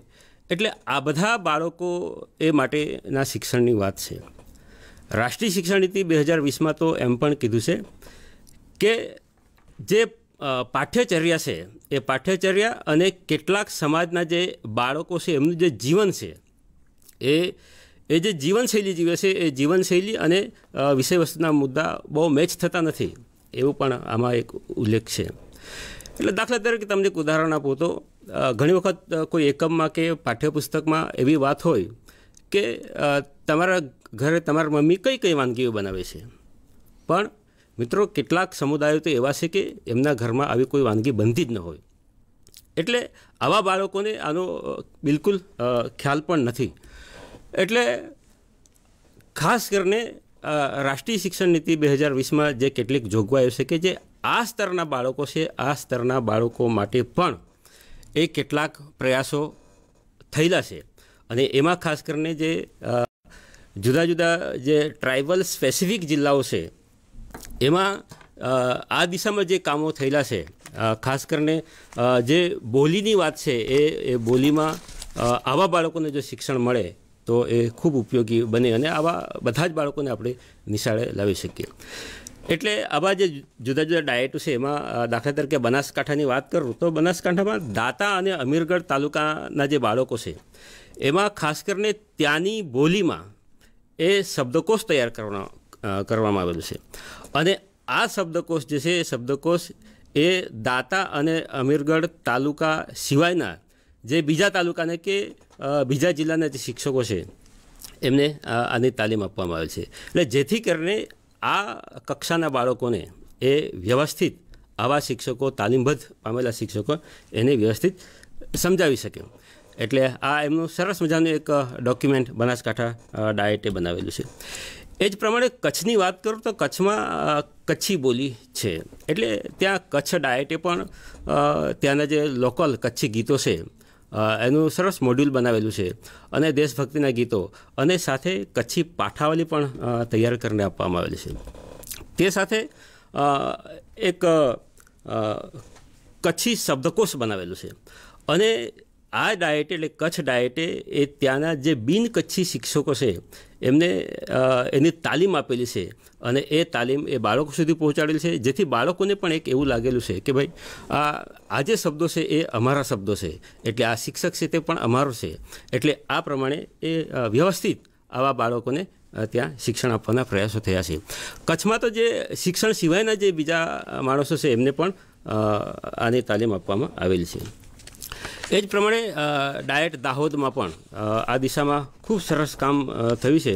ખાસ કરીને ત્યાંની જે ભીલી બોલી છે એ ભીલી બોલીમાં શબ્દકોશ તૈયાર કરવામાં આવેલ છે અને ત્યાંના શિક્ષકોને પણ તાલીમ આપેલી છે. જે વખતે ડીપીપી જિલ્લા હતા એ વખતે ડાંગ અને પંચમહાલ આ બંને જિલ્લાઓમાં જે સ્થાનિક બોલી છે એ સ્થાનિક બોલીમાં ધોરણ 1ના પુસ્તકો તૈયાર કરવામાં આવેલા હતા.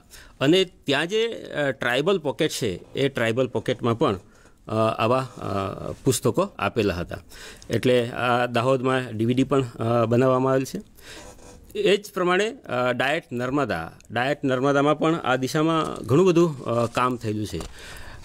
નર્મદા જિલ્લામાં તો દરેક ધોરણ વિષય પ્રમાણેના ત્યાંની જે દેહવાલી અને આંબુડી જે બોલી છે અને વસાવી બોલી છે આ બધા જ પાઠ્યપુસ્તકો આ ત્રણેય બોલીમાં એના શબ્દો તૈયાર કરીને એની શિક્ષકોને તાલીમ પણ આપવામાં આવેલ છે. અને એ દિશામાં નર્મદા જિલ્લામાં ખૂબ સરસ કામ થયેલું છે. એટલે બાળકોને પણ ત્યાં સુધી વિષય શિક્ષણ મેળવવામાં બિલકુલ તકલીફ ન પડે એ જાતના પ્રયાસો ત્યાં કરવામાં આવેલ છે. એ જ પ્રમાણે ભરૂચ ડાયટમાં પણ એટલે ભરૂચ જિલ્લામાં પણ આ દિશામાં ઘણું કામ થયેલું છે. ખાસ કરીને ઝઘડિયા, વાલિયા, નેત્રંગ આ બધા જે તાલુકા છે એમાં આદિવાસી વસ્તીઓ છે વિશેષ કરીને, તો ત્યાં પણ આવું સરસ મજાનું મોડ્યુલ તૈયાર કરીને ત્યાંના શિક્ષકોને તાલીમ આપવામાં આવે છે. ખાસ કરીને ડાયટ ભરૂચમાં ધોરણ 1 અને 2 એ પ્રજ્ઞાને લગતી વિશેષ બાબતો આમે જ કરવામાં આવેલી છે. અને એમાં વર્ગ વ્યવહારને લગતા શબ્દો છે, ગીતો છે, જોડકણા છે, આ બધા જ શબ્દો એમાં સમાવેશ થયેલો છે. ત્યાર પછી વલસાડ અને પાટણ. વલસાડ એ પણ આખું ટ્રાઇબલ પટ્ટી છે. એમાં ખાસ કરીને જે ધરમપુર, કપરાડા અને નવસારી જિલ્લાનો વાંસદા તાલુકો છે એમાં જે કોકણી જાતિ છે, ઢોળિયા પટેલ છે, વારલી જાતિ છે, આ બધી જાતિના જે બાળકો છે એમના માટે પણ શબ્દકોશ તૈયાર કરીને એ ત્યાંના ડાયટે જે તે શિક્ષકોને તાલીમ આપેલી છે. બીજું એક પાટણમાં એક ખૂબ સરસ કામ થયેલું છે. જે અગરિયા જાતિના જે બાળકો છે એના વાલીઓ એમના બાળકોને પણ એ સાથે લઈને જાય છે. એટલે આ લગભગ ત્યાંના સાંતલપુર તાલુકાની વાત છે અને એમાં 331 કુટુંબો એ આમાં મીઠા અંગેનું કામ કરવા જાય છે, સાથે પોતાના બાળકોને પણ લેતા જાય છે. તો એમાં કુલ એમના જે 206 બાળકો હતા, 206 બાળકો પૈકી 188 બાળકોને આ લોકો નિશાળમાં લાવી શક્યા છે. અને એના માટેની જુદી જુદી વ્યવસ્થા હતી. દાખલા તરીકે ટેન્ટ સ્કૂલની વ્યવસ્થા હતી, પછી મોબાઈલ સ્કૂલ અને સિઝનલ હોસ્ટેલ. એટલે આ બધી વ્યવસ્થાના લીધે એ વિશેષ ત્યાં આ કામ થયેલું છે. ડાંગની વાત કરું તો ડાંગ જિલ્લામાં, એટલે હું પોતે ડાંગથી જ આવું છું, એ ડાંગમાં પણ આ દિશામાં ખૂબ કામ થયેલું છે. આપણે જોઈ શકીએ છીએ કે ત્યાં અમે જે બાળ ગીતો છે, શૈક્ષણિક ગીતો છે, એની DVD પણ બનાવેલી છે. અને આ ગીતો ગાવાવાળા કોણ? આપણા જે કલા ઉત્સવ યોજાય, કલા ઉત્સવમાં જે ફર્સ્ટ સેકન્ડ જે બાળકો આવે છે એમનો ઉપયોગ કરીને અમે આ DVD બનાવેલી છે. અને એ શાળામાં જ્યારે આ ગીતો ગવડાવીએ ત્યારે બાળકને એક જાતનું પોતીકું લાગે છે. એ જ પ્રમાણે ડાંગી બોલીનું એક સાહિત્ય છે, એમાં પણ એ વર્ગ વ્યવહારની જે બાબતો છે, અને ખાસ કરીને સગા સંબંધીઓ, જે ફળ ફૂલો, જુદા જુદા ઝાડો છે, એને ડાંગી બોલીમાં કેવી રીતે ઓળખવામાં આવે છે, શું કહેવામાં આવે છે, એની સરસ મજાની એમાં છણાવટ મૂકવામાં આવેલ છે. આ તમને મેં આગળ વાત કરી કે જે વખતે પંચમહાલ દાહોદ એક હતું, અને એટલે DPP જિલ્લા હતા એ વખતે ડાંગ અને પંચમહાલમાં ત્યાંની જે લોકલ બોલી છે, માનો કે ડાંગમાં ડાંગી બોલી છે, તો ડાંગી બોલીમાં પાઠ્યપુસ્તક મંડળ દ્વારા ધોરણ 1ના ભાષા અને ગણિતના પુસ્તકો તૈયાર કરવામાં આવેલા હતા. અને એ પણ ક્ષમતાલક્ષી પાઠ્યપુસ્તકો હતા. લગભગ 1996-97 આ પુસ્તકો તૈયાર થયેલા હતા. અને જે એ આખા જિલ્લામાં નથી, પણ જ્યાં ખરેખર ખૂબ ટ્રાઇબલ પોકેટ છે એવા વિસ્તારમાં આ પાઠ્યપુસ્તકો આપેલા. અને ખૂબ આમાં સરસ એનો ઉપયોગ ત્યાં ડાંગમાં પણ થયેલો હતો. પણ સમય જતાં સંજોગો વસાત એ પુસ્તકો એટલા ચાલ્યા નથી, પણ એ ધીમે ધીમે અલગ અલગ શબ્દકોશ બનાવવામાં આવ્યા, અને એ પ્રમાણે એવા શિક્ષકોને તાલીમ આપવામાં આવી. એ જ પ્રમાણે અમે ત્યાં સંશોધન પણ હાથ ધરેલું હતું, કેમ કે ત્યાં જે 3 તાલુકા છે, એ 3 તાલુકામાં જુદા જુદા વિસ્તારમાં જુદી જુદી બોલી, એટલે ખાસ કરીને લહેકો બદલાય છે, એટલે કયા વિસ્તારમાં કયો શબ્દો કેવો ચાલે એ પ્રમાણેનું સંશોધન કરીને એ શબ્દકોશમાં અમે સમાવેશ કરીને એ શિક્ષકોને તાલીમ આપેલી. અને ખાસ કરીને ત્યાંના જે બિનડાંગી શિક્ષકો છે, એ બિનડાંગી શિક્ષકોને અમે તાલીમ આપીને ખાસ ધોરણ 1 અને 2માં તો જે બિનડાંગી શિક્ષકો છે એને અવશ્ય તાલીમ આપેલી છે, જેથી કરીને એ બોલીમાં એ બાળકોને સમજાવી શકે. એ જ પ્રમાણે અમે ત્યાં DVD પણ બનાવેલી છે. આ પણ એક જે સાહિત્ય છે, ખાસ કરીને ડાંગી જે બાળગીતો છે, એ હવે આંગણવાડી પણ આપણી સાથે જ જોડાયેલું છે, એટલે આંગણવાડીના કાર્યકરોને તાલીમ આપવાની થાય એ વખતે એમના બાળકોને અનુરૂપ હોય એવા પણ બાળગીતો તૈયાર કરીને અમે એ દિશામાં તાલીમ આપેલી છે. ડાયટમાં રિસોર્સ સેન્ટર પણ બનાવવામાં આવેલું છે. આખા ડાંગની સંસ્કૃતિને એક જગ્યાએ વણી લઈને એ સરસ મજાનું પ્રદર્શન એ ડાયટમાં વિકસાવવામાં આવેલ છે. અને એમાં ડાંગની આખી ભાતીગળ સંસ્કૃતિનો આમાં સમાવેશ થાય છે. અને જ્યારે પણ શિક્ષકોની તાલીમ થાય છે ત્યારે અવશ્ય એની મુલાકાત આવે છે. એ જિલ્લા બહારના માણસો પણ જ્યારે નજીકમાં આવે અને એમને ખબર પડે તો એ પણ મુલાકાતે આવે છે. આ પ્રમાણે આપણો જિલ્લો ડાંગ એવું દરેક જિલ્લામાં બનાવેલું છે. હવે કેટલીક જે યોજનાઓ છે, ખાસ કરીને ટ્રાઇબલ પોકેટની યોજના છે, રાષ્ટ્રીય શિક્ષણ નીતિ 2020માં એમ પણ કીધું છે કે હાલમાં જે યોજનાઓ છે એ યોજનાઓ ચાલુ રાખવામાં આવે. તો એમાં કેટલીક જે યોજનાઓ છે, ખાસ કરીને જે ટ્રાઇબલ પોકેટને સ્પર્શે એવી યોજનાની વાત કરું તો મધ્યાહન ભોજન યોજના એ આપ સૌ જાણો જ છે. દૂધ સંજીવની યોજના જે છે, એ દૂધ સંજીવની યોજના એ બધા જ જિલ્લામાં નથી, એ અમુક જ જિલ્લામાં આ યોજનાઓ છે. એટલે ખાસ કરીને પંચમહાલ, દાહોદ અને આખી જે ટ્રાઇબલ પટ્ટી છે, ડાંગથી માંડીને કપરાડા સુધીની, એવા વિસ્તારના લગભગ 5 લાખ બાળકોને દૂધ સંજીવની યોજના અંતર્ગત ફ્લેવર્ડ દૂધ આપવામાં આવે છે. એ જ પ્રમાણે ટ્રાન્સપોર્ટેશન અને નિવાસી કેમ્પની સુવિધા પણ SSA અંતર્ગત છે. પછી કન્યાઓ માટે મફત પાસની યોજના, જે વનબંધુ કલ્યાણ યોજના છે, વનબંધુ કલ્યાણ યોજના અંતર્ગત કન્યાઓને એક જગ્યાએથી બીજી જગ્યાએ ભણવા જવા માટે મફત પાસની સગવડ છે. એ જ પ્રમાણે શિક્ષણ ફી મુક્તિ, food bill, freeship card, પછી ટેલેન્ટ પુલ યોજના, સૈનિક સ્કૂલ, પછી DLED એટલે ડાંગ માટે જે PTC છે એમાં 50% બેઠકો ત્યાંના માટે અનામત છે. પછી વિદેશ અભ્યાસ માટે લોન અને ડ્રાઇવ હોસ્ટેલની સગવડ, નિવાસી શાળા KGBV, RT અંતર્ગત 25% બેઠકો, ગણવેશ શિષ્યવૃત્તિ સહાય, મફત પાઠ્યપુસ્તકો, વિદ્યાદીપ યોજના, વિદ્યાલક્ષ્મી બોન્ડ, વિદ્યા સાધના, આ બધી યોજનાઓ પણ એમાં સમાવેશ થાય છે. તો ધન્યવાદ. Thank you Raut sir. મિત્રો, ભાષા એ વિચારોની આપલે માટેનું એક માધ્યમ છે. વર્ગખંડમાં જ્યારે આપણે આપણા વિષય સંદર્ભી વિચારો બાળકો સમક્ષ રજૂ કરવા હોય, પ્રવૃત્તિ કરવી હોય, ત્યારે ભાષા ખૂબ જરૂરી બને. પણ જ્યારે આ ભાષા પોતે જ એક માધ્યમ, એક અડચણરૂપ જ્યારે થાય ત્યારે તકલીફ એ થાય છે કે આપણે જે કહેવા માગતા એ બાળકો સમજતા નથી, અથવા બાળકો જે કંઈ એમના વિચારો રજૂ કરવા માગતા હોય આપણે સમજી શકતા નથી. અને ખાસ કરીને રાવ સાહેબે જે વાત કરી એ પટ્ટામાં આ મુશ્કેલી ખાસ જોવા મળે છે.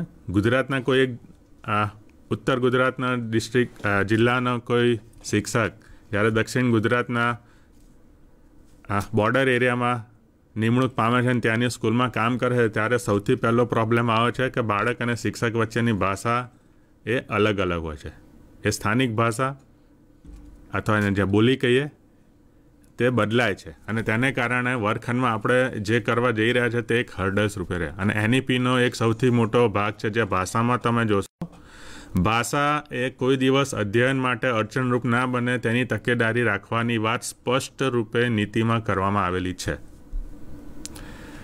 એટલા માટે આ જે પ્રયાસો થયા છે શબ્દકોશ બનાવવાના, એટલા માટે થયા છે કે શિક્ષક આખી બોલી તો ના સમજે કંઈ ને, પણ બાળકો જે શબ્દો બોલે છે સ્કૂલમાં, જે એમની વાતચીતમાં જે શબ્દોનો ઉપયોગ કરે છે તે શબ્દો એ સમજે અને એ સમજણ થકી બાળકો તેમના વિચારો કેવી રીતે રજૂ કરવા માગે છે, શું રજૂ કરવા માગે છે તેને સ્પષ્ટતા મેળવે. તેટલા માટે આ શબ્દકોશનો ઉપયોગ ખૂબ જરૂરી બને. એટલે શિક્ષક મિત્રો આ ભાષાની એટલા માટે વાત કરી કે જ્યારે નીતિમાં SEDGની જ્યારે વાત થાય ત્યારે તેમના ઇન્ક્લુઝન માટે સૌથી પહેલો મુદ્દો બને કે તેમની સાથે જોડાવવું પડે અને જોડાવા માટે ભાષા ખૂબ જરૂરી છે. એટલા માટે આપણે આ મુદ્દો અહીંયા આગળ લીધેલો છે. બાકી વિશેષમાં ભાષાની વાત જ્યારે ભારતીય ભાષાની ચર્ચા કરીશું ત્યારે એમાં આવશે. હવે મિત્રો હું ટૂંકમાં આજના દિવસમાં જે વાત થઈ તેને હું અલગ રીતે થોડી રજૂ કરવા માગું છું. Slide please.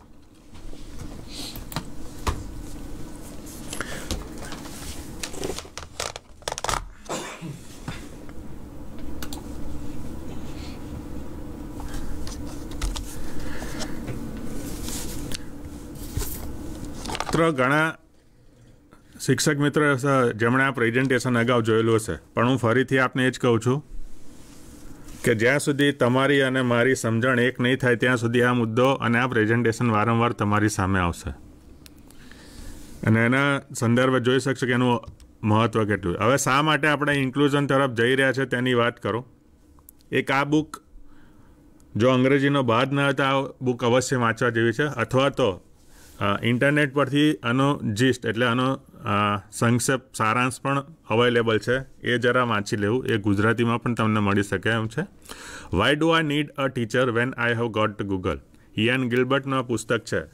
650થી પણ વધારે પાનાનું દળદાળ પુસ્તક છે, પણ ટાઇટલ પરથી તમારા માટે મોટી ચેલેન્જ છે. અને અત્યારે અનુભવતા હશો શાળા બંધ છે, શિક્ષણ ચાલુ છે. તમારા વગર શિક્ષણ કેવી રીતે ચાલુ રહી શકે એ ભ્રમ હવે તૂટી ગયો છે.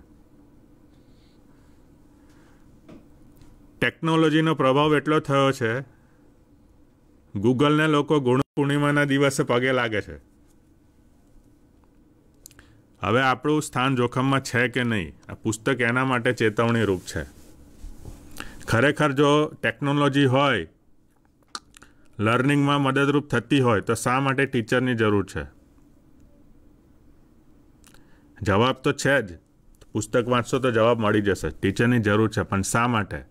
એ મુદ્દો છે. સમાવેશન માટે, ક્ષમતા માટે. ટેકનોલોજી બધાને એક સમાન રીતે જુએ છે. આપણે તેનો ઉપયોગ ક્ષમતા માટે અને ભૌમિક સરસ શબ્દ લિબરેશનની જે વાત કરી તે દિવાલો દૂર કરી અને તમામ માટે ખુલ્લું મૂકવાની જે વાત છે તેના માટે શિક્ષકની જરૂર પડશે. એ ટેકનોલોજી એ પ્રકારની સેન્સિટાઇઝ નહીં થાય. પહેલું કારણ એ સમાવેશન માટે આપણે આગળ વધવાનું. આ ડાયવર્સિટી આપણે સમાજમાં રોજે રોજ જોઈએ જ છે.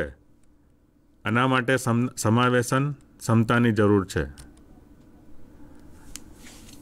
RT એક્ટથી આપણે સૌ પરિચિત છીએ અને તેમાં ફરજ અને મફત અને ફરજિયાત શિક્ષણની જે વાત છે તો એ તમામ બાળકો શાળામાં આવે ખૂબ જ જરૂરી છે. એટલે કોઈ પણ બાળક શિક્ષણથી વંચિત ના રહે તે ભારતનું હવે સંવિધાન કહે છે. તો એના માટે સમાવેશન જરૂર છે કે કોઈ પણ બાળક એક્સક્લુડ ના થાય, એને ઇન્ક્લુડ કરવાની જવાબદારી હવે આપણી થાય. દરેક બાળકની સ્પેશિયાલિટી અલગ છે. કદાચ એવું બોલે કે એનો બાહ્ય દેખાવ જોઈને તમે જજ કરો તો તકલીફ પડે, પણ બાહ્ય દેખાવ કરતાં એનો આંતરિક એનું શું છે, એમાં કઈ શક્તિઓ વિકસેલી છે, કઈ વિકસી શકે તેવી છે. તો ઘણીવાર એવું બને કે આ ગામડાઓમાં પણ હવે આવું સ્ક્રીમ રહેલું છે. એટલે દરેક સ્પોર્ટ્સ, મ્યુઝિક કે તમે કોઈ અલગ ક્ષેત્રો જુઓ તો એમાં પણ હવે અર્બન નહીં પણ રૂરલના લોકોનો પ્રભાવ જોવા મળે છે. તેને કારણે આ છે કે એ ક્ષમતા બાળકની આપણે હવે ઓળખી અને આગળ લાવવી પડશે. અને એટલા માટે જોઈએ કે વર્ગખંડમાં આખી પરિસ્થિતિ અલગ હોય છે. આગળ બેઠેલા બધું જાણતા હોય, વચ્ચેવાળાને ખ્યાલ નહીં, છેલ્લેવાળા કદાચ ઊંઘતા હોય. તો શા કારણે આવું થાય? ભૌમિકભાઈએ પણ સ્પષ્ટ કહ્યું હતું કે આપણી દરેકની સમજવાની અને અધ્યયનની સ્ટાઇલ હોય, એક લર્નિંગ સ્ટાઇલ હોય છે. તો આ લર્નિંગ સ્ટાઇલ જ્યાં સુધી નહીં સમજીએ, આપણે ફક્ત ટીચિંગ સ્ટાઇલથી જ આગળ વધીએ છીએ, આપણને જે અનુકૂળ આવે એ રીતે ભણાય છે. હવે ઇન્ક્લુઝનમાં એવું નથી. સામે જે બાળકો જે રીતે ભણવા માગતા હોય, શીખવા માગતા હોય, અધ્યયન કરવા માગતા હોય, તે રીતે જ આપણે તેને શીખવવું પડશે, અધ્યયન કરાવવું પડશે, ભણાવવું પડશે. એટલે દરેક બાળકની લર્નિંગ સ્ટાઇલ જાણવી ખૂબ જ જરૂરી છે. પાંચમું કારણ SDG 4 જેના બે મીન્સ આ પાયામાં છે અને આના આધારે આખી આપણી રાષ્ટ્રીય શિક્ષણ નીતિ રચવામાં આવેલી છે. એટલે આ પણ જાણવું ખૂબ જરૂર છે. અને આ 5 કારણે જ ઇન્ક્લુઝન મેટર્સ, ઇન્ક્લુઝનની જરૂરિયાત છે અને આપણે આગળ વધવાનું છે. ગાંધીજી બહુ પહેલાં આ વાત કહી ગયેલા છે કે આપણું શિક્ષણ એવું હોવું જોઈએ જે સરળતાથી દરેક વ્યક્તિને પ્રાપ્ત થઈ શકે અને તેના રોજિંદા જીવનમાં ઉપયોગી હોવું જોઈએ. મિત્રો, ફરીને વર્ષો પછી આ જ વાત રાષ્ટ્રીય શિક્ષણ નીતિમાં કહેલી છે, જે તમે અગાઉ ECCEમાં પણ વાંચ્યું, એમાં સમજ્યા, ડ્રોપ આઉટ રેટમાં પણ સમજ્યા, ફાઉન્ડેશનલ લિટરસીમાં પણ આ જ વાત કહી છે કે જે કંઈ ભણાવીએ એના જીવનને અનુકૂળ હોવું જોઈએ, એમાં વપરાશમાં આવવું જોઈએ. અને છેલ્લે અભ્યાસક્રમમાં બહુ સ્પષ્ટ રીતે કે આપણો અભ્યાસક્રમ કેવો હશે, ટેક્સ્ટબુક કેવી હશે, પરીક્ષા કેવી હશે. ટેક્સ્ટબુક એવી હશે જ્યાં ખૂબ જ મૂળ જે સંકલ્પનાઓ છે તેનો જ વાત હશે અને એવી સંકલ્પના હશે જે જીવન સાથે સીધી જોડાયેલી હશે અને મૂલ્યાંકન પણ એ રીતે કરવામાં આવશે. તો ગાંધીજી પણ અત્યારે પણ સાચા જ ઠરે છે આ કન્ડિશનમાં, જે હવે નીતિમાં પણ દેખાય છે. ગીજુભાઈ, આનાથી તો આપણે સૌ પરિચિત છીએ જ. ECCEમાં વારંવાર અમની વાત કરી હતી, દક્ષિણામૂર્તિની વાત આપણે કરી હતી, એ પણ એ જ વાત કહે છે અને એમણે પણ ઇન્ક્લુઝનની જ વાત એ વખતે કહી હતી. એમાં શબ્દ નહોતો વાપરે એમણે. ફરક એટલો જ છે કે ગાંધીજી, ગીજુભાઈ અને બીજા જે આપણા શિક્ષણવિદ છે એમણે ભૂતકાળમાં આ વાતો કરી છે, પણ આ શબ્દને કોઈ આ આખા એમની વાતને કે એમની પ્રેક્ટિસને એમણે કોઈ લેબલિંગ નહોતું કર્યું, જે લેબલિંગ થઈને હવે એ ઇન્ક્લુઝિવ એજ્યુકેશન અથવા સમાજિક શિક્ષણના આધારે શરૂ થાય છે. 2 શબ્દ મહત્ત્વના છે, વારંવાર રજૂ કરેલા છે, ફરીથી કહું છું. ઇન્ક્લુઝનની વાત કરીએ એટલે શું આવે તો કે દરેક બાળકનો સહજ સ્વીકાર, બાળક જેવો છે તેવો. નીતિમાં લખ્યું છે કે બાળક જન્મે એની ભૂલ નથી, એ કયા પરિવેશમાં જન્મે છે, એનું બેકગ્રાઉન્ડ શું છે, એ એની ભૂલ નથી. તો એની એ ભૂલ નથી તો એનું ભોગતાન એને શા માટે કરવું પડે, એને વંચિત શા માટે રહેવો પડે? જન્મ થાય ત્યારે ખ્યાલ નથી હોતો કે હું કયા કુળમાં જન્મ લઈશ. તો આ ભેદભાવ જે નેચરલ છે તે ભેદભાવ ના બનવો જોઈએ, તે સાહજિક રહેવું જોઈએ, એનો સહજ સ્વીકાર થવો તે વાત. અને ત્યાર પછી છે શિક્ષણની પ્રક્રિયામાં એની સહભાગીદારી થાય. ફક્ત વર્ગખંડમાં લાવીને ખૂણામાં બેસાડવાની વાત નથી. વર્ગખંડમાં લાવો અને લાયા પછી એને દરેક પ્રવૃત્તિમાં એની ભાગીદારીતા પણ વધતી રહે, એને તક મળતી રહે. આ 2 વસ્તુ જ્યારે થાય ત્યારે જ તમારો વર્ગ, તમારી શાળા સમાવેશી શાળા કે સમાવેશી વર્ગ કહેવાશે. બરાબર. એટલે સહજ સ્વીકાર અને શિક્ષણની પ્રક્રિયામાં સહભાગીદારી થાય, આ બે જરૂરી છે. આ મુદ્દા SEDGમાં આવી ગયેલા છે. કેટલા પ્રકારના આપણે સંદર્ભની વાત કરવાની છે, હવે વિચારવાની છે તેની વાત છે. આપણે ઇન્ક્લુઝન ઇન એજ્યુકેશનમાં તો ઘણા આગળ નીકળી ગયા છે. શાળાની બહાર રહેતા બાળકોને શાળામાં લાવવામાં આપણને સફળતા મળી રહી છે. શાળામાં આવતા બાળકો નિયમિત રીતે વર્ગમાં જાય એના માટેના પ્રયાસો થઈ રહ્યા છે. હવે આપણી માટે ચેલેન્જ છે ઇન્ક્લુઝન ઇન એજ્યુકેશનની સાથે સાથે હવે ઇન્ક્લુઝિવ એજ્યુકેશન, સમાવેશી શિક્ષણ તરફ જવાનું છે કે વર્ગમાં આવેલા બાળકો વર્ગમાં રહેલી પ્રવૃત્તિમાં ભાગ લે, એને પૂરતી તક મળે, કોઈ પણ પ્રકારના ભેદભાવ વગર. ત્યારે જ આપણે આગળ વધશું. એ આપણો અલ્ટિમેટ ગોલ છે. આની વાત થઈ ગઈ છે આપણે. હા, અલગ અલગ સ્કીમ છે જે સમગ્ર શિક્ષા દ્વારા, શિક્ષણ વિભાગ દ્વારા થઈ રહી છે. એ પણ સમાવેશન તરફના આપણા પગલાં જ છે. એ તરફ આપણે આગળ વધી રહ્યા છે. અહીંયા પણ જે કંઈ કાર્ય થાય છે કોઈ એક જ સંસ્થાનું નથી થતું, દરેક સંસ્થાનું ઇન્ટિગ્રેશન થઈ અને રાજ્યમાં કામ કરવામાં આવે છે. એટલે અહીંયા કામગીરીમાં પણ તમને સમાવેશન જોવા મળશે અને એનો જ અમે અનુભવ સ્કૂલમાં પણ થતો જોવા માંગીએ છીએ. છેલ્લે કહી દઈએ, સમાવેશન કરવા માટે આપણી કેટલી તૈયારી હોવી જોઈએ. એક આપણે બધાની વિચારધારા એક હોવી જોઈએ કે દરેક બાળક શીખી શકે છે. કન્સ્ટ્રક્ટિવિઝમે આ વાત કરેલી છે અને NCFમાં પણ આ વાત થયેલી છે. કદાચ નવા NCFમાં પણ આ જ વાત કરવામાં આવશે. ત્યાર પછી દરેક કેન્દ્રમાં જ્યારે વિચારીએ ત્યારે બાળક કેન્દ્રમાં હશે જ, કારણ કે RTE આપણને કહેલું છે. દરેક શાળાએ દરેક જે તે બાળક શાળામાં આવે છે તેના માટેની જરૂરી વ્યવસ્થા કરવી પડે. એટલે હવે સ્પેસિફિક નીડ તરફ આપણે આગળ વધવું પડશે. અને છેલ્લે છે અલ્ટિમેટ ગોલ છે ગુણવત્તાની સંપ્રાપ્તિ, એટલે કે ક્વોલિટી એજ્યુકેશન. તો આ કામ માટે આપણે કામ કરી રહ્યા છે. એના માટે જ આપણે સમાવેશી અને ક્ષમતાયુક્ત શિક્ષણનો આ મુદ્દો લીધેલો છે. તો મિત્રો, આ સેશનમાં ઉપસ્થિત રહેનાર માનનીય ચાવડા સાહેબ, ભૌમિકભાઈ, રાઉત સાહેબ તેમજ દર્શના મેડમનો હું સહૃદય આભાર માનું છું. અને આપ સૌને પણ ઉપસ્થિત રહ્યા, અમને અહીંથી સાંભળ્યા તે બદલ આપનો પણ આભાર. આવતીકાલે ફરી આપણે મળીશું 8:30 વાગે. નમસ્કાર.